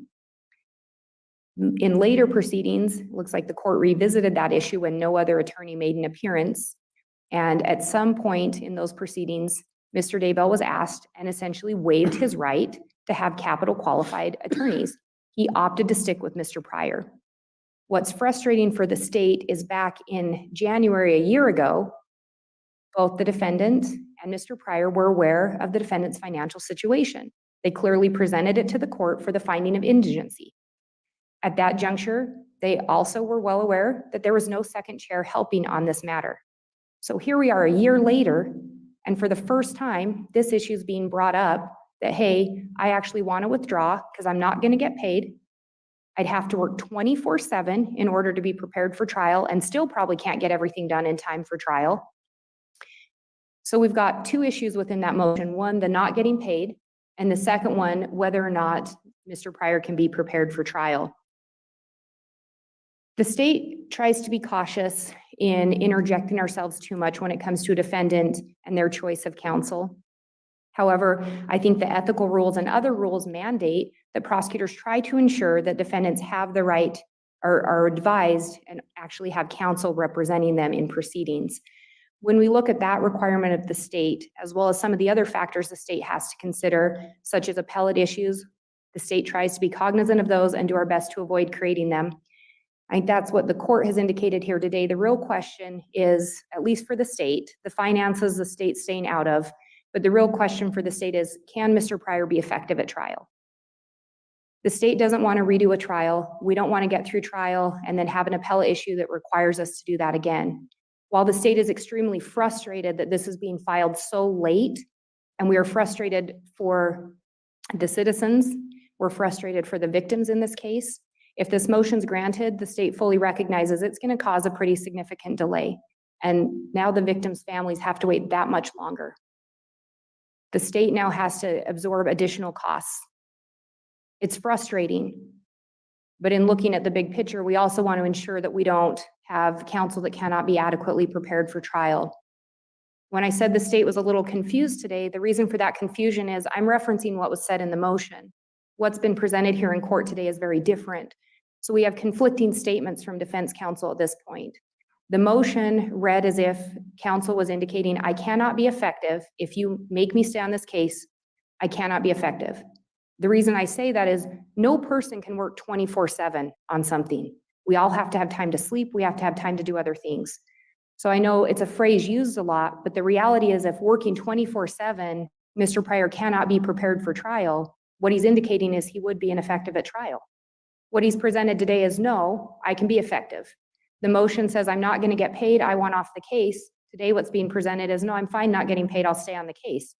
So if Mr. Pryor's representations today are I'm okay not getting paid and I can be effective, I don't actually know why we're here today. This doesn't appear to be a true motion to withdraw. The concern for the state is we've had multiple continuances in this case, and I recognize there can be arguments back and forth as to who did what and who caused the continuance. But at the end of the day, a year ago, Mr. Pryor was fighting very hard to get a continuance. He filed multiple motions to get a severance. He was finally successful with those in around January of last year. Maybe it was February, but he ended up getting both a severance and a continuance. Got a year-long continuance. Again, last January, Mr. Daybell had been found indigent. They knew there wasn't a second chair. He's proceeded on the case for a year. He had the benefit of watching the co-defendant's trial. He knew exactly how long that trial was, was able to observe and see how many witnesses there were, should have had a very good idea of what the trial preparation was going to require at that juncture. So very frustrated that we're getting here. But we had that. The request was, I need a continuance to test the DNA. We get past the trial. I'm actually not going to test the DNA. The state recognizes that different tactical decisions can be made, but it was very frustrating that we ended up with a continuance and severance for something that never ended up getting tested. Now here we are again, a couple months. I think today is actually 2 months before we're supposed to start some trial proceedings. And we're hearing a motion again on a request to withdraw, where the representations today differ significantly from what was put in the affidavit and motion. So this does appear to be another attempt to simply get a continuance. So the state's position on this would be based on the representations today. It doesn't appear this is a motion to withdraw. And if Mr. Pryor's representations today are accurate, then I think the motion should be denied. The one question the state has that has not been answered directly to the state, and maybe the court has this information, is there were some conflicting things also represented about Mr. Daybell and his specific position on this. In the affidavit, it indicated he did not want Mr. Pryor to remain on the case, that he wanted to have capital qualified attorneys appointed, that he didn't feel it was fair Mr. Pryor wasn't getting paid. Today, at least from the state's understanding, is we're hearing that Mr. Daybell does in fact want Mr. Pryor to get paid, so he wants him off the case. But then we're also hearing that Mr. Daybell would like Mr. Pryor to stay on the case. And I think that's really the important question today for the state is, does Mr. Daybell in fact want Mr. Pryor removed from the case? He's hired as private counsel. Is he in fact requesting Mr. Pryor be removed to have capital qualified counsel appointed? Because I think that's a different analysis and a different scenario than an attorney asking to be removed. So the state does not know the answer to that. I think Ms. Blake, I want to be careful because I had an ex parte proceeding, but in general terms, I think it's appropriate for me to advise the state that Mr. Daybell does desire to have Mr. Pryor continue in the case, and as you mentioned, is also very concerned and does not want him obligated to essentially work for free. So that's his overall position in general terms. And I think that's where we kind of run into an issue. While he may not want him to work for free, Mr. Pryor was hired privately. If a person has the resources to hire private counsel, or if a private attorney decides to stay on pro bono, I think that's the counsel and the defendant's choice. I don't think there's any avenue to allow Mr. Pryor to be paid through another mechanism. I also don't think there's a mechanism that allows a public defender to be appointed to assist Mr. Pryor. I think under the statute, it's if you're indigent and you're asking for counsel, you get a first chair and a second chair qualified appointed. I don't think under the statutes and the criminal rules, I don't see any hybrid system allowed. So I guess the state's concern is if that's the position of both the defendant and counsel, then we should simply be proceeding to trial and this motion should be denied. It's not a true motion to withdraw. If Mr. Pryor is saying I can't be prepared for trial in April, the state's very frustrated that this is clearly just a veiled motion to continue with a different title attached to it. Because that appears to be the true argument today is I need more time. So the state's very frustrated with that. Mr. Pryor's already had a year continuance. I guess from the state's perspective, if Mr. Pryor is going to stay on, we're headed to trial in April. The state's ready to move forward. If Mr. Pryor is saying I can't be effective at that point, then I think capital qualified counsel should be appointed and we should move forward with that counsel appointed and selecting a new trial date. But I don't think Mr. Pryor should be granted a continuance if that's really what's being sought today, and that's what it truly sounds like is being requested. All right, thank you for Thank the argument and response, Mr. Judge, Blake. can I respond briefly? I was going to allow your response, Mr. Pryor, so go ahead. Judge, I don't think I've been inconsistent in my representations in my declaration and what was said today. This court took the time to inquire of Mr. Daybell, and I believe what Mr. Daybell related to the court is consistent with what was put in the declaration. The reality of it is this, is that I disagree with counsel, and I don't know what she's reading or how she's interpreting a statute, but this court entered an order allowing the assistance of a second counsel to help in the preparation of this case, and did it some time ago. The reality, Judge, is that although I've made a strong and diligent effort to find co-counsel to help me in this, it's been difficult, and I haven't been able to accomplish that. And the reality is Mr. Daybell recognizes where we are in this thing and what needs to be done in the future. I don't have the benefit of Fremont and Madison County with their 5 attorneys in their prosecutor's office having free reign to do what they want at government expense. And the fact that both of those prosecutors then, in addition to their 5 state attorneys, sought out an attorney from Missouri and at county expense and on the county dime brought an attorney to work on a case that wasn't a death penalty case for the taxpayers of Fremont and Madison County to pay for that attorney, even though it wasn't a death penalty case. And that attorney is still on and still going in this case. And they've expended a significant amount of money, and I suspect it's not at the hourly rate that a prosecuting attorney makes in Fremont and Madison County. I suspect it's significantly higher. And for me to suggest that it's difficult with their 6 attorneys that they're working on this case, and I have to do this by myself, and the court recognized the workload. You've been on a case for 2.5 years by yourself, and I have all these attorneys, and the state carries the burden at trial, and they can prosecute a case they want. I completely agree with the state's position. The timing here, 2 months before trial is going to start, none of this is new at all. The charges have not changed since the indictment. The co-defendant went through an entire trial, which you observed and knew how long it would take. We talked about this concern a year ago, and here we are on the doorstep of trial, essentially. And the argument that is not persuasive at all to me is you're just learning now how much work it's going to take. Experienced attorneys, which you are, you figure out how long cases are going to take, and you pick and choose the cases you decide to take as a private attorney. And this argument that they have more attorneys than you, they do. That's what they've elected to do. And you've also elected voluntarily, as has Mr. Daybell, to come on this case and represent him. And you've represented him since the beginning, and in fact, even since before this case began. And Judge, the issue also is that I per my representation earlier, is that in 2022, I started seeking out assistance and additional counsel. And I made a diligent effort. In fact, I took the extra step of seeking counsel who were death penalty qualified out of the state, out-of-state attorneys. I then tried to find attorneys on the Public Defender Commission list and made a diligent effort. And then when I found one, I believe in October of last year, my expectation is that he would have been on this case by now. But then we come into late December and I'm finding out that he hasn't been approved or put on the list, even though the court authorized the funds, and I'm in this position. As I've said before, Judge, it's not a matter of being ineffective.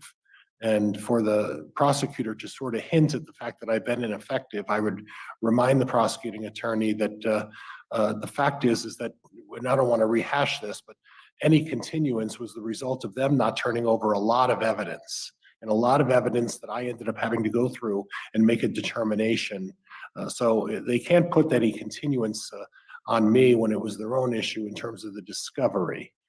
The other issues, Judge, are simply this, is that having made that effort to find these attorneys and help me with this case, I recognized that back in 2022.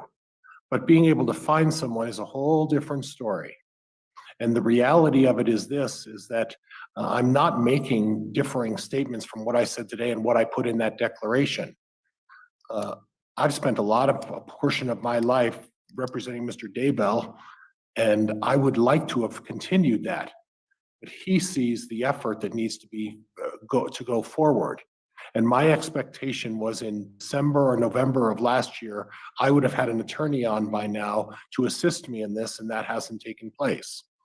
And under our current law and the way the law is written and the way the court has interpreted the law, the only way for me to get another attorney and to have Mr. Daybell have the 2 attorneys that he wants, and what it was said in that declaration and what is said today is still consistent. The only way to do that is for me to make the decision to step away from this thing.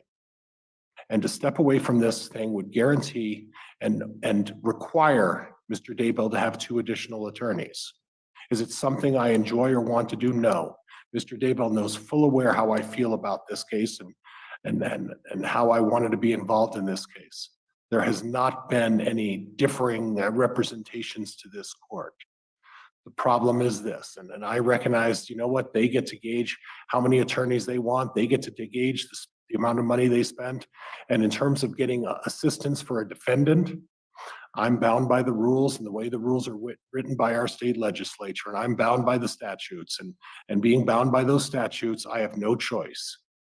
If Mr. Daybell's going to, get the trial that he deserves, either I find someone to help me, which I did starting in with this court in January, but well before that, and to no avail, or I have to make the difficult choice. And I understand it's 2 months before this trial. I understand that. And it's not a choice I want to make. It's not a decision that I want to make in this case. But that overriding want for me to stay on this case, or that need for me to stay on this case, is overridden by the fact that Mr. Daybell should get 2 attorneys to help him with this. I would have liked to have been one of those, but there's no mechanism to do that. So any suggestion that I've been ineffective is ridiculous. This case was severed. This case was transferred to Ada County, and Mr. Daybell would agree with me that I've done everything to strongly and effectively represent him in this case, and he is completely satisfied with what I've done. But there needs to be additional help. And unfortunately, under our current statutes, I don't get that if I remain on this case. Your Honor, I just wanted to clarify one thing so we have a clear record. Go ahead. The state has in no way insinuated or represented that we believe Mr. Pryor has been ineffective. What we were referencing is based on the affidavit written to the court that we felt that was what was being indicated, is if forced to proceed to trial, he would be ineffective because he simply didn't have adequate time to finish his preparations for trial. So I want to make very clear, we are not saying Mr. Pryor was ineffective. I want that very clear for the record. I understand that, Ms. Blake, and I agree. The arguments have not been any ineffective assistance of counsel. The arguments have been related more towards going forward in the demands of a 2+ month trial, and whether, given the concerns raised by the defense, a single attorney, that being Mr. Pryor, would be capable of providing all of the defense necessary for Mr. Daybell in this case. So that will conclude submission of argument on the motion. I'm going to take a brief recess, review a few things, and then I'll come back on the record to make a ruling on your motion shortly. All right.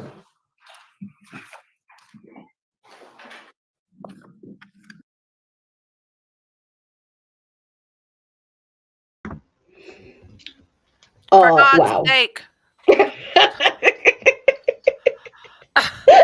What the fuck? Pryor's got problems, man. Pryor's did you got say? brain problems. Our listeners, our chat, you guys are absolutely killing me. You guys are such Yes. daddies. But Yeah. somebody said, is he going to cry? Yeah. Well, it was getting close. Yeah. And Mr. Daybell really doesn't want me to not get paid, but Mr. Daybell also really wants me on this. But it's been very clear that the judge asked Chad, and Chad said, I want him to stay on my case. Mm-hmm. I'm Yep. so glad he's ruling today because this is insane. Mm-hmm. And Pryor has the gall to say that he hasn't, you know, been unclear and created confusion here. Are you fucking kidding me? He says two Yep. completely opposite things in his order, Mm-hmm. in his brief, and in what he said. And then he says it all again in a big circle. Mm-hmm. Yeah.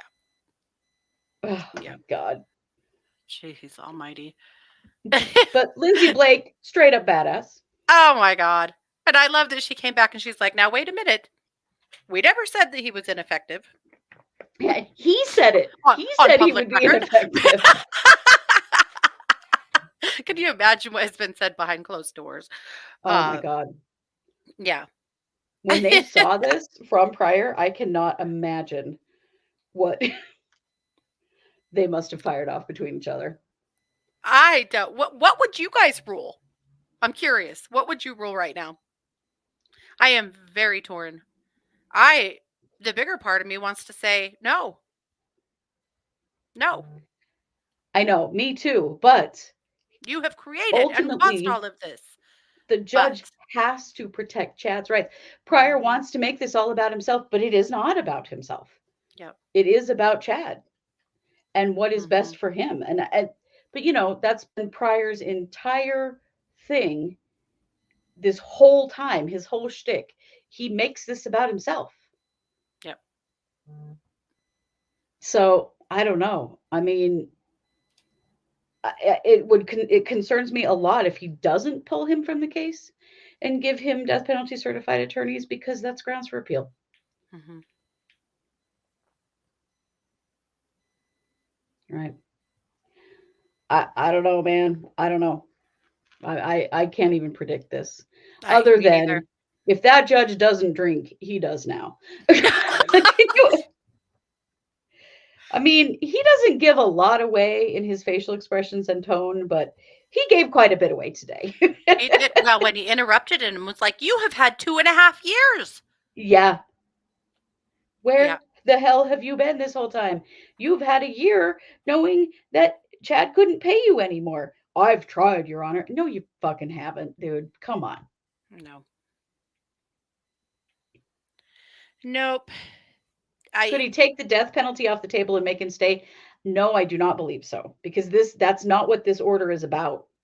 There's nothing before the court to remove the death penalty at this point. Mm-hmm. Yep. Yeah. Right, Christy, that's my concern too. If they leave him on and he doesn't get any more help, then they're just going to be able to cry ineffective counsel later. Yep.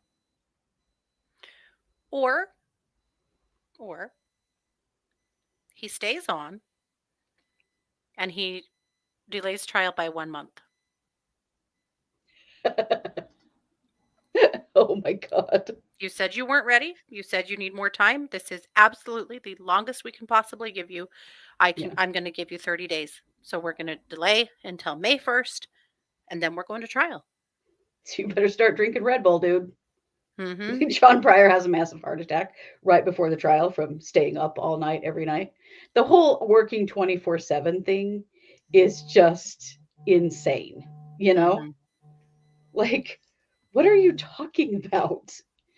No one's working 24/7. And when I was glad Lindsay Blake brought it up, because you don't usually see that kind of slang in legal briefs, Mm-hmm.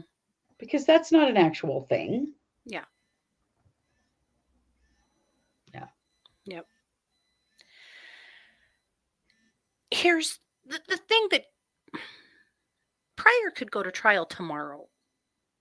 He could go to trial tomorrow. Yeah. You know how I know? Because there is no possible way Lori's attorneys put this much into her case. We know they didn't. No, they didn't We have know they anywhere near didn't. this amount of time. Because they didn't have this much time. Because There is no case. There is no defense. That's the thing. What is he doing?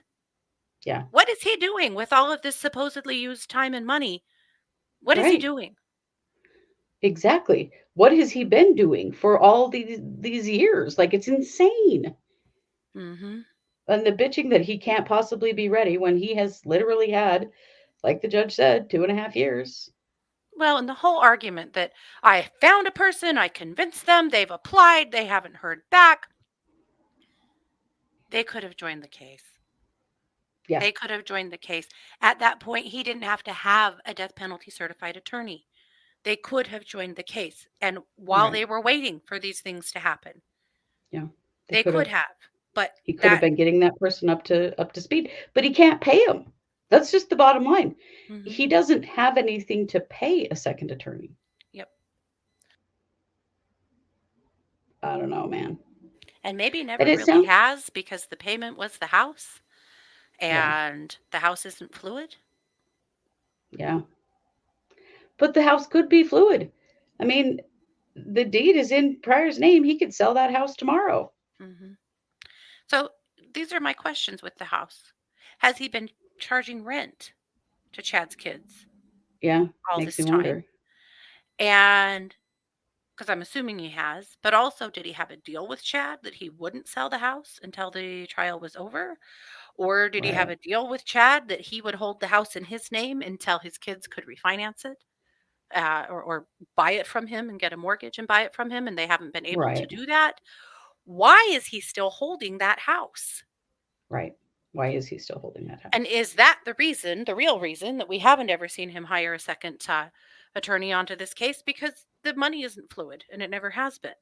Yeah. So he's working for a forward payment Right. versus receiving cash flow coming in, except for perhaps just rent every month on that house, which where Right. we live right now, for that size of house and property, the rent on that house would probably be fair market value, a couple K, wouldn't you say? Right. Yes, it would.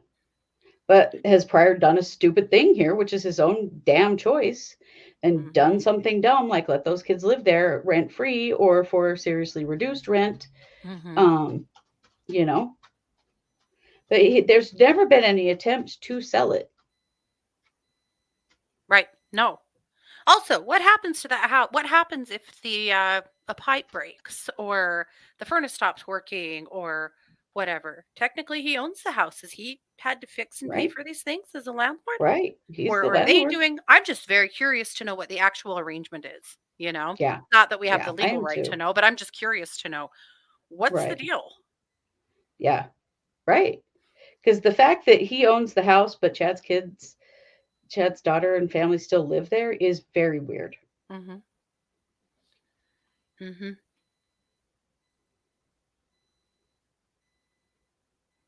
Something Something else else at the at the house? house. Oh, that's a Oh, interesting thought. Yeah. who knows, man? My These guess people are is nuts. that they were going to pay rent to him until they could purchase the house from him, and Yeah, and that that maybe they that's the case. have been unable to get a loan to do that. I mean, the house appraises, I want to say on Zillow, that house is somewhere around $300,000. Yeah. His kids are all adults. They're Mhm. adults. They're not we call them their kids, his kids, but they're adults. Mhm. Yeah. And There's then not the a daughter in cornfield in the question, backyard, no. no. The daughter in question, I'm going to say, is about 30. Mhm. Yeah. But then But what again, is it, like maybe 2 acres, 2.5 acres of property? I think it's 3 acres. Is Yeah. it 3 acres? Mhm. Yeah, yeah, I don't know, but, whatever the financial deal is, that's Pryor's own problem, and I think that's what the judge is really frustrated with here, is that Mhm. these are problems of Pryor's own making that really Mhm. do not have anything to do with the court or this trial. Whatever he has agreed to financially, that's on him. Mhm.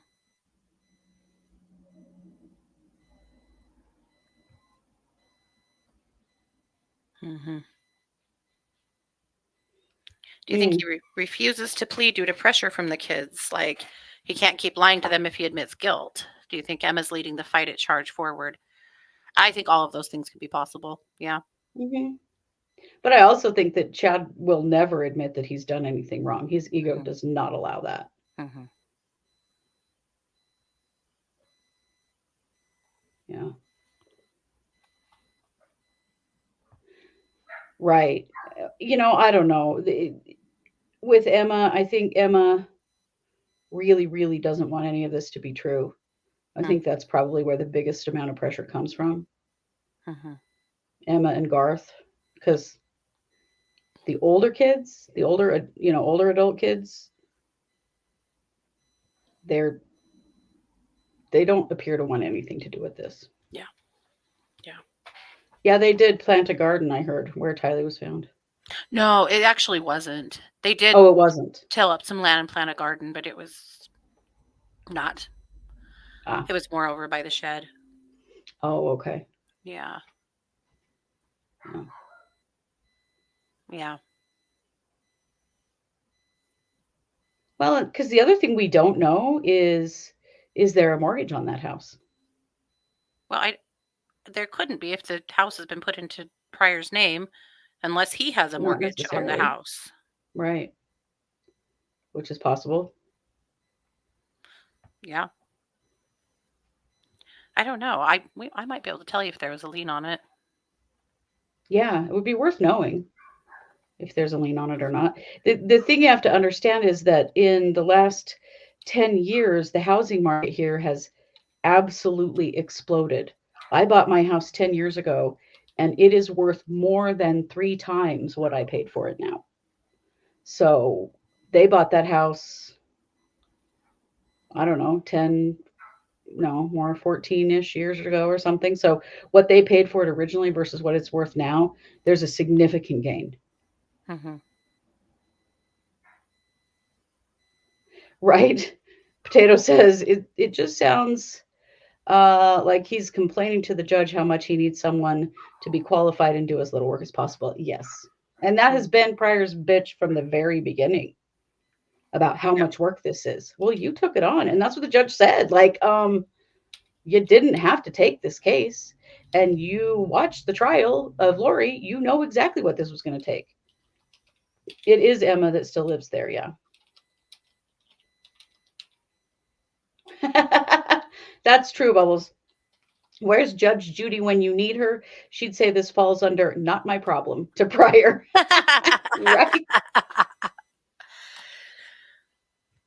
Right, Amy. I agree. I do have empathy for Chad's kids. I mean, like Amy said, it would be so hard to Yeah. accept that my dad killed my mom. You lose 2 parents at that point. I agree. It's They incredibly lost their whole painful. family. Yeah. Yeah, they've lost so much Well, due and to it this. caused so much strife with the Freeman side of their family that they're, according to her aunt in court, They're estranged, yeah. they're estranged now. No one comes around. They don't come for holidays. They don't see them or talk to them. Yeah. They lost a lot. They did. They did. The person responsible here is Chad. Yep. But he clearly doesn't give a shit about his kids because he's not making decisions that would make things easier for them. Yep. Yeah, Lori's attorneys didn't do much because they didn't have anything. They had no defense. There was no defense. And she was completely uncooperative with them. Yeah. She was just playing the whole Jesus knows me and there were no murders here insanity. And so they had nothing to work with. They said from the very beginning that they knew they won when they got the death penalty off the table. Yep. No, his kids weren't on the dark light list. No, not one we've ever seen. Yeah. But it does make you wonder if they started getting in the way. They just blindly followed him through this whole thing. Yeah.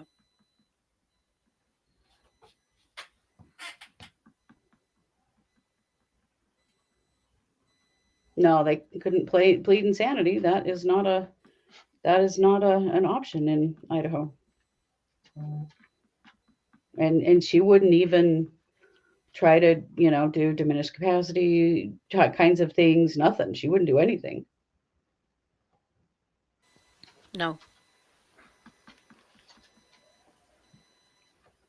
The fact at this point that Chad isn't pleading, It's truly, disgusting. you're losing your attorney. He can't pay. You have ruined every chance to get any kind of plea deal on the table. You just need to plead guilty and go to prison. Like, Yeah, what are you doing? Get this over with. Right, Deanna, the fact that they got the death penalty off the table for Lori was sheer dumb luck. It was. It was a mistake on the part of the prosecutor's office. Mm-hmm. Yeah. Yep.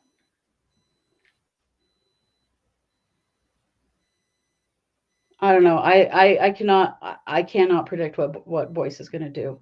I really can't. But I'm impressed that he's giving us a ruling today. I don't think Boyce can either. That's why we're still sitting here. He's probably just trying to contain himself so that he doesn't do the reverse of what happened in that court in Las Vegas. Go flying over the bench at that attorney.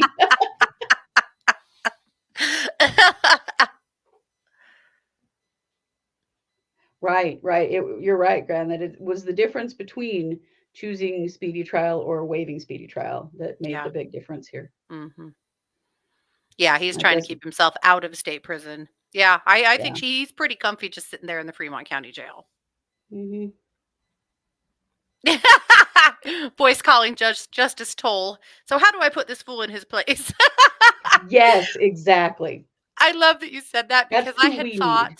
A minute ago, I thought, I wonder if there's any chance he's conferencing with other judges currently about how best to handle this situation. I would imagine. Boyce doesn't do anything that isn't well thought out. Oh, yeah. He's very methodical. Mm-hmm. He's already probably had his decision before. A pretty good idea of what he was going to do. Yeah. Well, and I've wondered with some of the things that have happened with the way they're handling cameras in the courtroom with this case and with the Koberger case, if there's some conferring going on between Boyce and Judge or some judge panel maybe that is helping them determine how to best do this.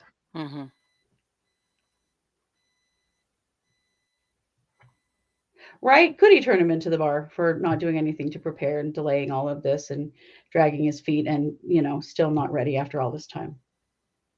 Because any rational human being can look at this situation and go, Jesus Christ, Pryor, where have you been all this time? What have you been doing? Other than filing a bunch of petty shit. Listen to this. I'm switching gears to Delphi for just a minute. Prosecutor McClelland filed for a motion for leave to amend Richard Allen's original charges 30 minutes before the oral arguments commenced this morning. But we don't know what the amended charges are? Oh my gosh. What the hell? What the hell? That could be one way to end this. What if they drop the charges against him? Well, they want to amend them. Why? Yeah, why? What is the reason for that? Wow. I mean, not to be the biggest conspiracy theorist ever, but here we go. Yeah.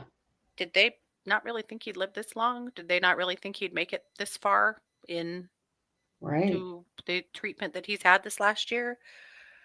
What are they amending? And what is the thought process there? That is huge. Yeah.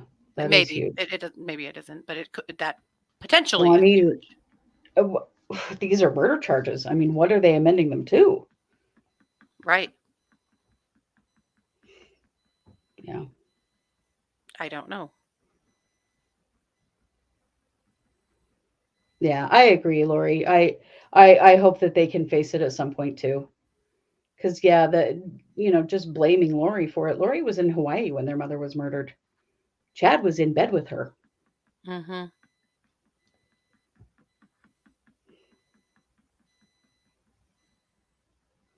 Yeah, watching Justice Toll put Dick Harpootlian in his place was a banner moment, I think, for many of us.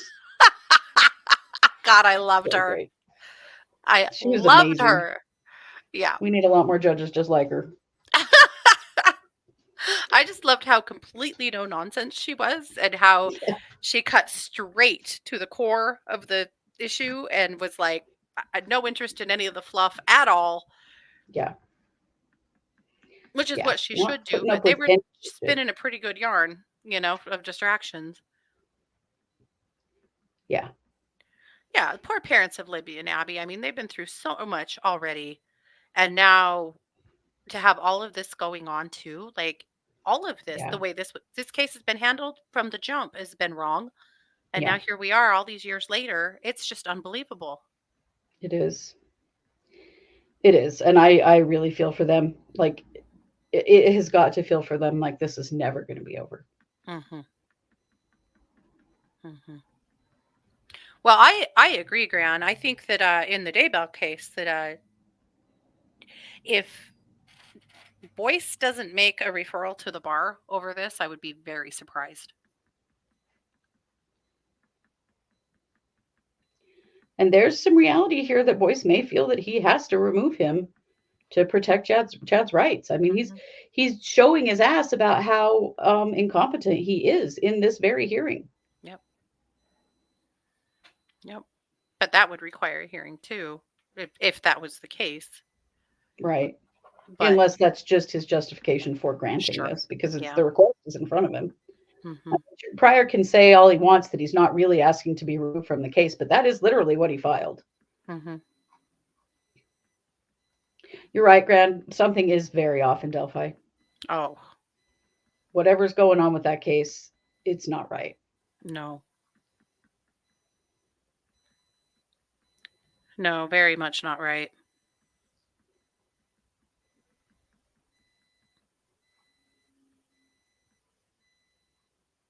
It's a good question. Bonafide says, I wonder if the decision to turn the house over to Pryor was discussed with the kids or if they found out afterward. I Right? don't know because How much has Chad involved them or not involved them? for the first year of that house being in Pryor's name, it was actually in Pryor and Tammy's name. Right. It was the estate of Tammy Mhm. Daybell. Yeah. Oh, we're coming back. All right. Woo! Hold on to your butts, friends.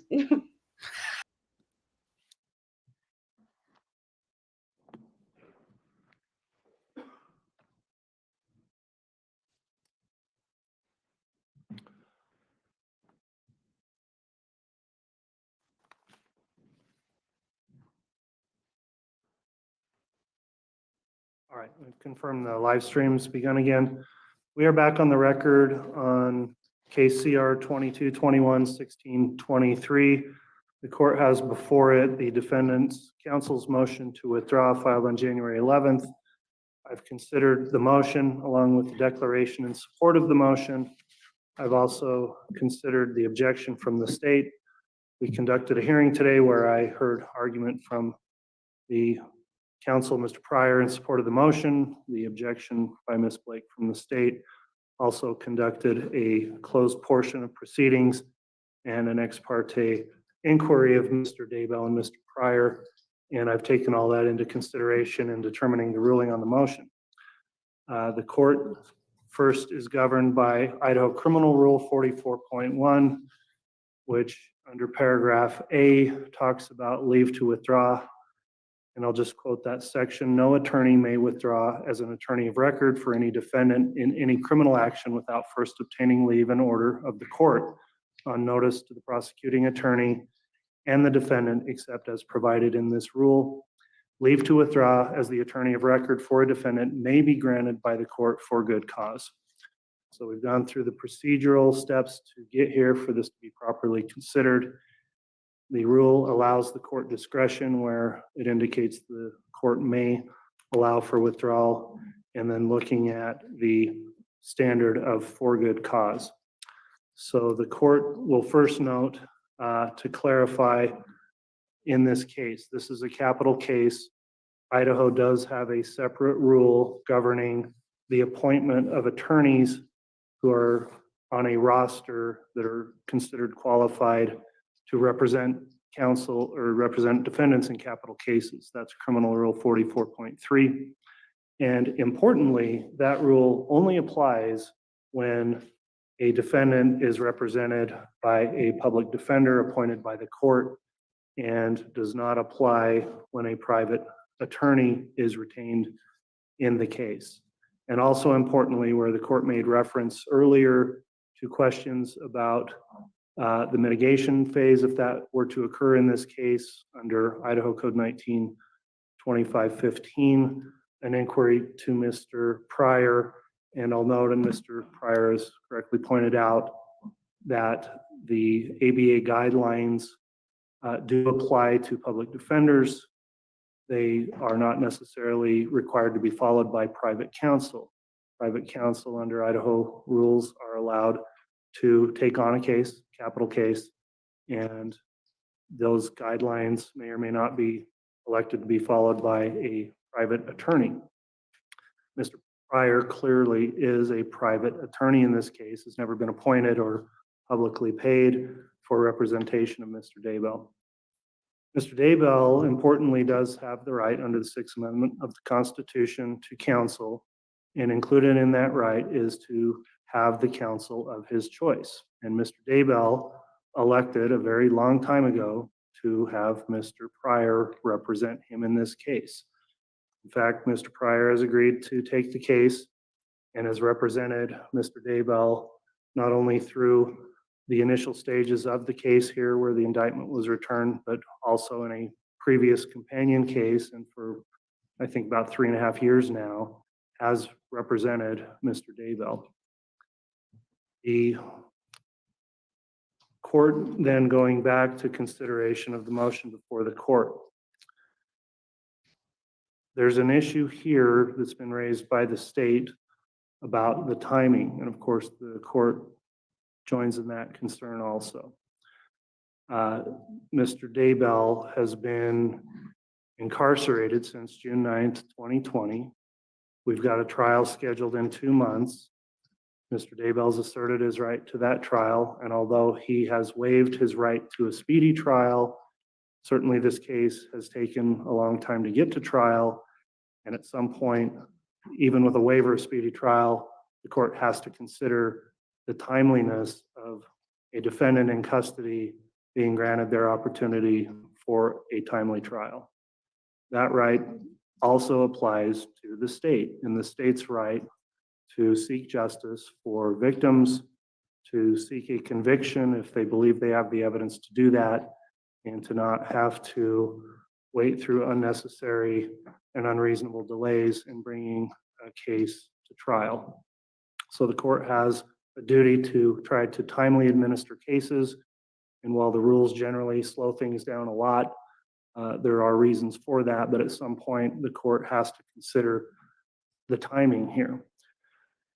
That's the big issue with this motion, quite frankly, is that the motion, if granted, would absolutely require a continuance of the trial and not just a brief continuance, because what would occur if I grant this motion and Mr. Pryor withdraws from the case, then under Criminal Rule 44.3, the court is required to appoint 2 capital qualified public defenders, absent Mr. Daybell having some manner of, again, rehiring a private new attorney or getting one to do it pro bono. The issue there is Idaho has a sparse number of attorneys on that roster, and Idaho is currently experiencing a lot of cases that are already resulting in appointments of a lot of available attorneys. And quite frankly, I don't have any idea who would be appointed of the 2. I don't have any idea when we could get them appointed. But what I do know is the trial would have to be vacated and would have to be continued, and I think likely for a long time, maybe a year, maybe even more. Because for new counsel to come in, start over from scratch on a complex case like this, not have any review of discovery or any preparation, they would have to reasonably request time to get prepared which would have to be granted. Mr.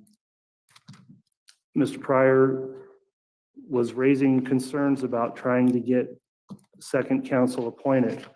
And I've tried to accommodate that, Mr. Pryor. We had a hearing, it was exactly a year ago, on January 19th of 2023, and talked about your concern.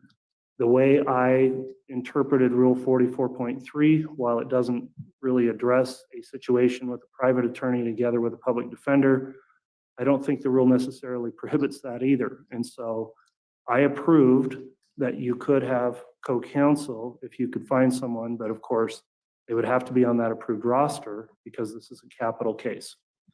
I don't doubt that you've made a diligent effort to try to find co-counsel. That's clear to the court. I know we've addressed that over the course of the last year on numerous occasions, the status of whether or not someone was coming into the case. We're on the eve of trial and no one has come into the case. With that in mind, then, the court has to also look at the impact that could potentially have. If Mr. Pryor withdraws from the case, Mr. Daybell is required to start over, abandon an attorney-client relationship that's been ongoing for several years, start over with a brand new attorney-client relationship with someone that he doesn't know and we can't even tell him who that would be. And also with the delay, I find that that prejudices the defendant. I also would find that given all of the preparation and time that has gone into this trial setting, which has been scheduled out for a long time, made by both the court and obviously the state in being prepared and ready to go, that there should be a presumption that we maintain the trial date. So the two concerns here raised in the motion really are, number one, the fact that Mr. Pryor would not be able to obtain payment for his services. And the court does strongly consider that because attorneys work for their profession and it's important that they get paid, and it's a consideration. But that in and of itself does not, in my mind, rise to the level of good cause under the rule 44.1 to grant the withdrawal. The second, and I think more concerning issue, is some indication in the motion of Mr. Pryor indicating that it would be very difficult, if not impossible, to be adequately prepared for trial. That's what's set forth in the motion. However, upon argument here today also, Mr. Pryor has indicated that he has made steps. I don't find anything in the record that he's been ineffective in his assistance of Mr. Daybell's defense in the case. And so with the concerns today being brought up and addressed directly by the court, both in open and closed proceedings, I don't find any specific grounds indicating that Mr. Pryor has said he cannot and would not be ready and prepared to adequately defend his client, although it may be difficult and he apparently will not be able to be compensated.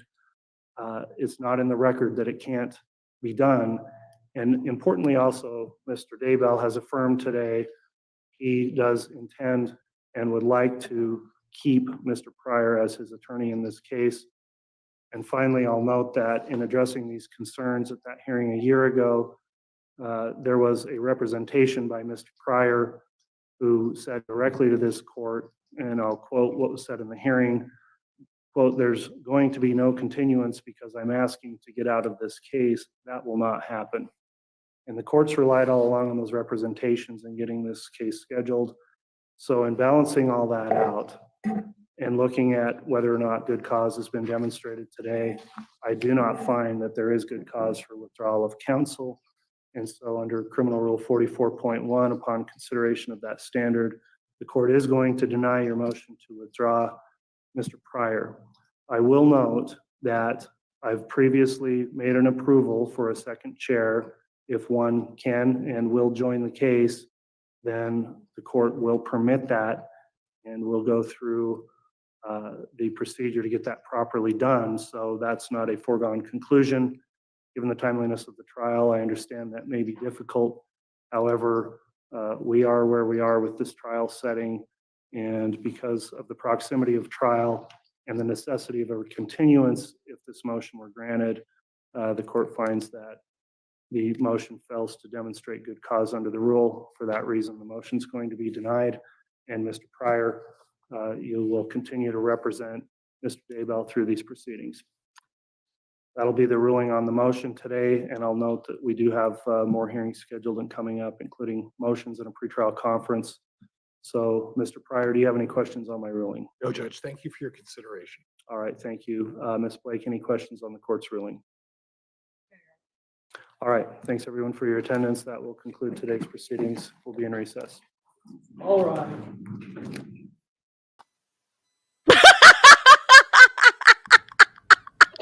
Holy shit.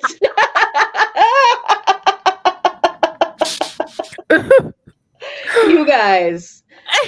When this court met a year ago, and I quote, Yeah. Oh, John Pryor, you just continue to make an idiot of yourself. But yes, I get to keep my pearls. Oh, that was an ass slapping from that Judge Pryor. Bye, dumbass. did you See see you in April. Lindsay? Did you see Lindsay? She was sitting like this, Was she? Trying not to laugh, I'll bet. or just to show her face. Yeah. Oh my Oh. God. My God. And like we Well- already said, we'll help pay for another one, and we'll still do that if you just want to find one. If you just want to, put some actual work into this situation that is not just bitching and moaning, but actual real legal work, feel free. Mhm. Wow. So here we are. Yeah, that is amazing. I don't know. Is it going to come back to bite him in the ass later? It might. But whatever. But here we are. Yeah, Do you- maybe we do you all have need any to. questions about my ruling, Mr. Pryor? No, thank you for your good. Yeah. Do you think he's surprised? Do you think he thought he would waltz out of here today a free guy? I don't know, because it's really not clear if he really wanted to leave the case or not. He just wanted to make sure everybody knew how picked on he is. Yeah. It's more about the attention and the limelight than the actual outcome with Right. him. It's just insane. Mm-hmm. Yeah, maybe we need to start a GoFundMe for Red Bull for John Pryor. Start shipping it to his office. Yeah. Oh man, Judge Boyce is a savage. Yeah. Oh, wow. Well, trial's still on. For that, I'm glad. I Pryor think is it's absolute still on. horseshit to have to put that trial back again and for more time. Right? Can you imagine being married to John Pryor? No. Can you imagine what people must think of him in his personal life? That's right, Amy. Mark Means is available. Fortunately, My- that one would be a conflict of interest, but that's hilarious. Right. Oh, yes, this is Whoopi Joe, my puppy here. You might see her a little bit, my little dachshund. She's been sitting in here by me, wanting picked up. So I picked her up. Whoops. She hates it if I'm in here and I close the door. She sits outside the door. Mhm. But she has tippy tappy little feet on my hardwood, and she's very noisy. Also, she barks completely randomly at nothing. So Mhm. sometimes I gotta lock myself away from her. Poor Ne- sister. Yes, savage judges 2, loser attorneys 0. Yes, Bubbles. Right. And maybe more when we see what Delphi turns out like. I found those charges. What? They were actually amending, if I understand it correctly, from just murder charges to murder and kidnapping charges. So they're actually adding charges. They're doubling down. Mhm. Oh boy. Yeah. Well, not smart, but whatever. Wow. I can't believe today. I am dying. I can't. After seeing Nicholas Alverdian in court yesterday, and now this, Right. I don't even know what to say. So does Chad get a DP lawyer to help him? Probably not, because there aren't Yeah. any available. I mean, that was the same thing we've been saying too. There aren't any. Who are they going to put on this case? Right, guys, at last check, we had 13 in the entire state. And we know of at least 3 cases using up death penalty attorneys right now. So, That's 6. Yep. yeah. So, hey, I mean, whatever. Tell you So, what Idaho we could do to make their lives easier. Idaho could abolish the death penalty. We don't put people to death anyway. Why don't they right, abolish it and it would rewrite make the criminal a code lot of things easier. on that front and stop having to deal with this? Yeah. Why? I agree. It's such a waste of money and time. It's ridiculous. And they've been trying to kill Thomas Creech, and they've been trying to kill Pizzuto. Hasn't happened. Mhm. So the whole fight over the death penalty that never happens is ridiculous. Mhm. Yeah, this is a huge what at the end of Lori's trial, the state was up to $7 million spent in this case. Yep. I Who would pay for believe a the second state attorney? The will pay state. for this. Will pay for a second attorney. Mhm. Yep. But he's had that option for a year Mhm. and has not managed to get anybody on the case. Mhm. Is it just because no one wants to work with Pryor because he's such an idiot? Are they all going, why haven't you pled this out? Why the hell are you going to trial? This is insane. I would love to hear from people that work in the Ada County Courthouse, in the Canyon County Courthouse, it surrounding Treasure Valley courthouses. What Mhm. people think of him there before this Right. case. Like, what is Yeah. he like to work with in general? I would Yeah. love to hear from some of you guys that work in the courts in the Boise area. What is his reputation like? Yeah, I would love to know. Yeah. So Pryor won't get paid at all. Apparently not anymore. Not any more than he's already been paid. Yeah, it didn't sound like they were allotting more money for him, but for Mhm. help, yes. Yeah. But Jesus, he's had a year to get help and can't get anybody on this case. Why? Is there a plea anymore? Well, we don't know. We know there's been conversations in the past, Yeah. with the prosecution, but I mean, they could have done that at any point. That the prosecution would be willing to take the death penalty off the table if Chad just pled guilty to everything. Yeah. I mean, he would definitely be in prison without possibility of parole for life. Hey, Mhm. Crystal. But that would be it. Yeah. Yeah. Yeah. Right. I agree, Aaron. I think it's a bigger punishment to spend the rest of your days in prison. Yeah. And then it's not just costing huge amounts of money to the state over this stuff. The expense alone is ridiculous. Not to mention just the moral and ethical dilemma of we kill people for killing people. So Snow Queen says she's never heard of Pryor, but that she did see a small claims come through for Mark Means for being a bad attorney. That tracks. Why am I Yeah. not surprised by that? Yeah. Right. Yeah. Will this be a chance now for Chad to plead? Maybe. Right. If he was going to plead, why hasn't he already done it? Well, I think that the trying to get the death penalty off the table was a big Hail Mary. Mhm. And now maybe this is their strategy, is that they're trying all of these different things before agreeing to Totally. a full-on guilty plea. Yeah. Yeah. Yep. Yep. Interesting. Well, now we know. Well, now we know, guys. That was a hell of a hearing. That's one of the best ones we've seen in a while. Mhm. We thought this would be a showdown, and by God, it was. It was definitely a showdown. We do literally live in the wild, wild west, so I'm not surprised. Well, And 2 thumbs way up for Lindsay Blake because she killed it today, and she did. more thumbs than I have way up for Yeah, the judge. yeah, absolutely. I am here So for it.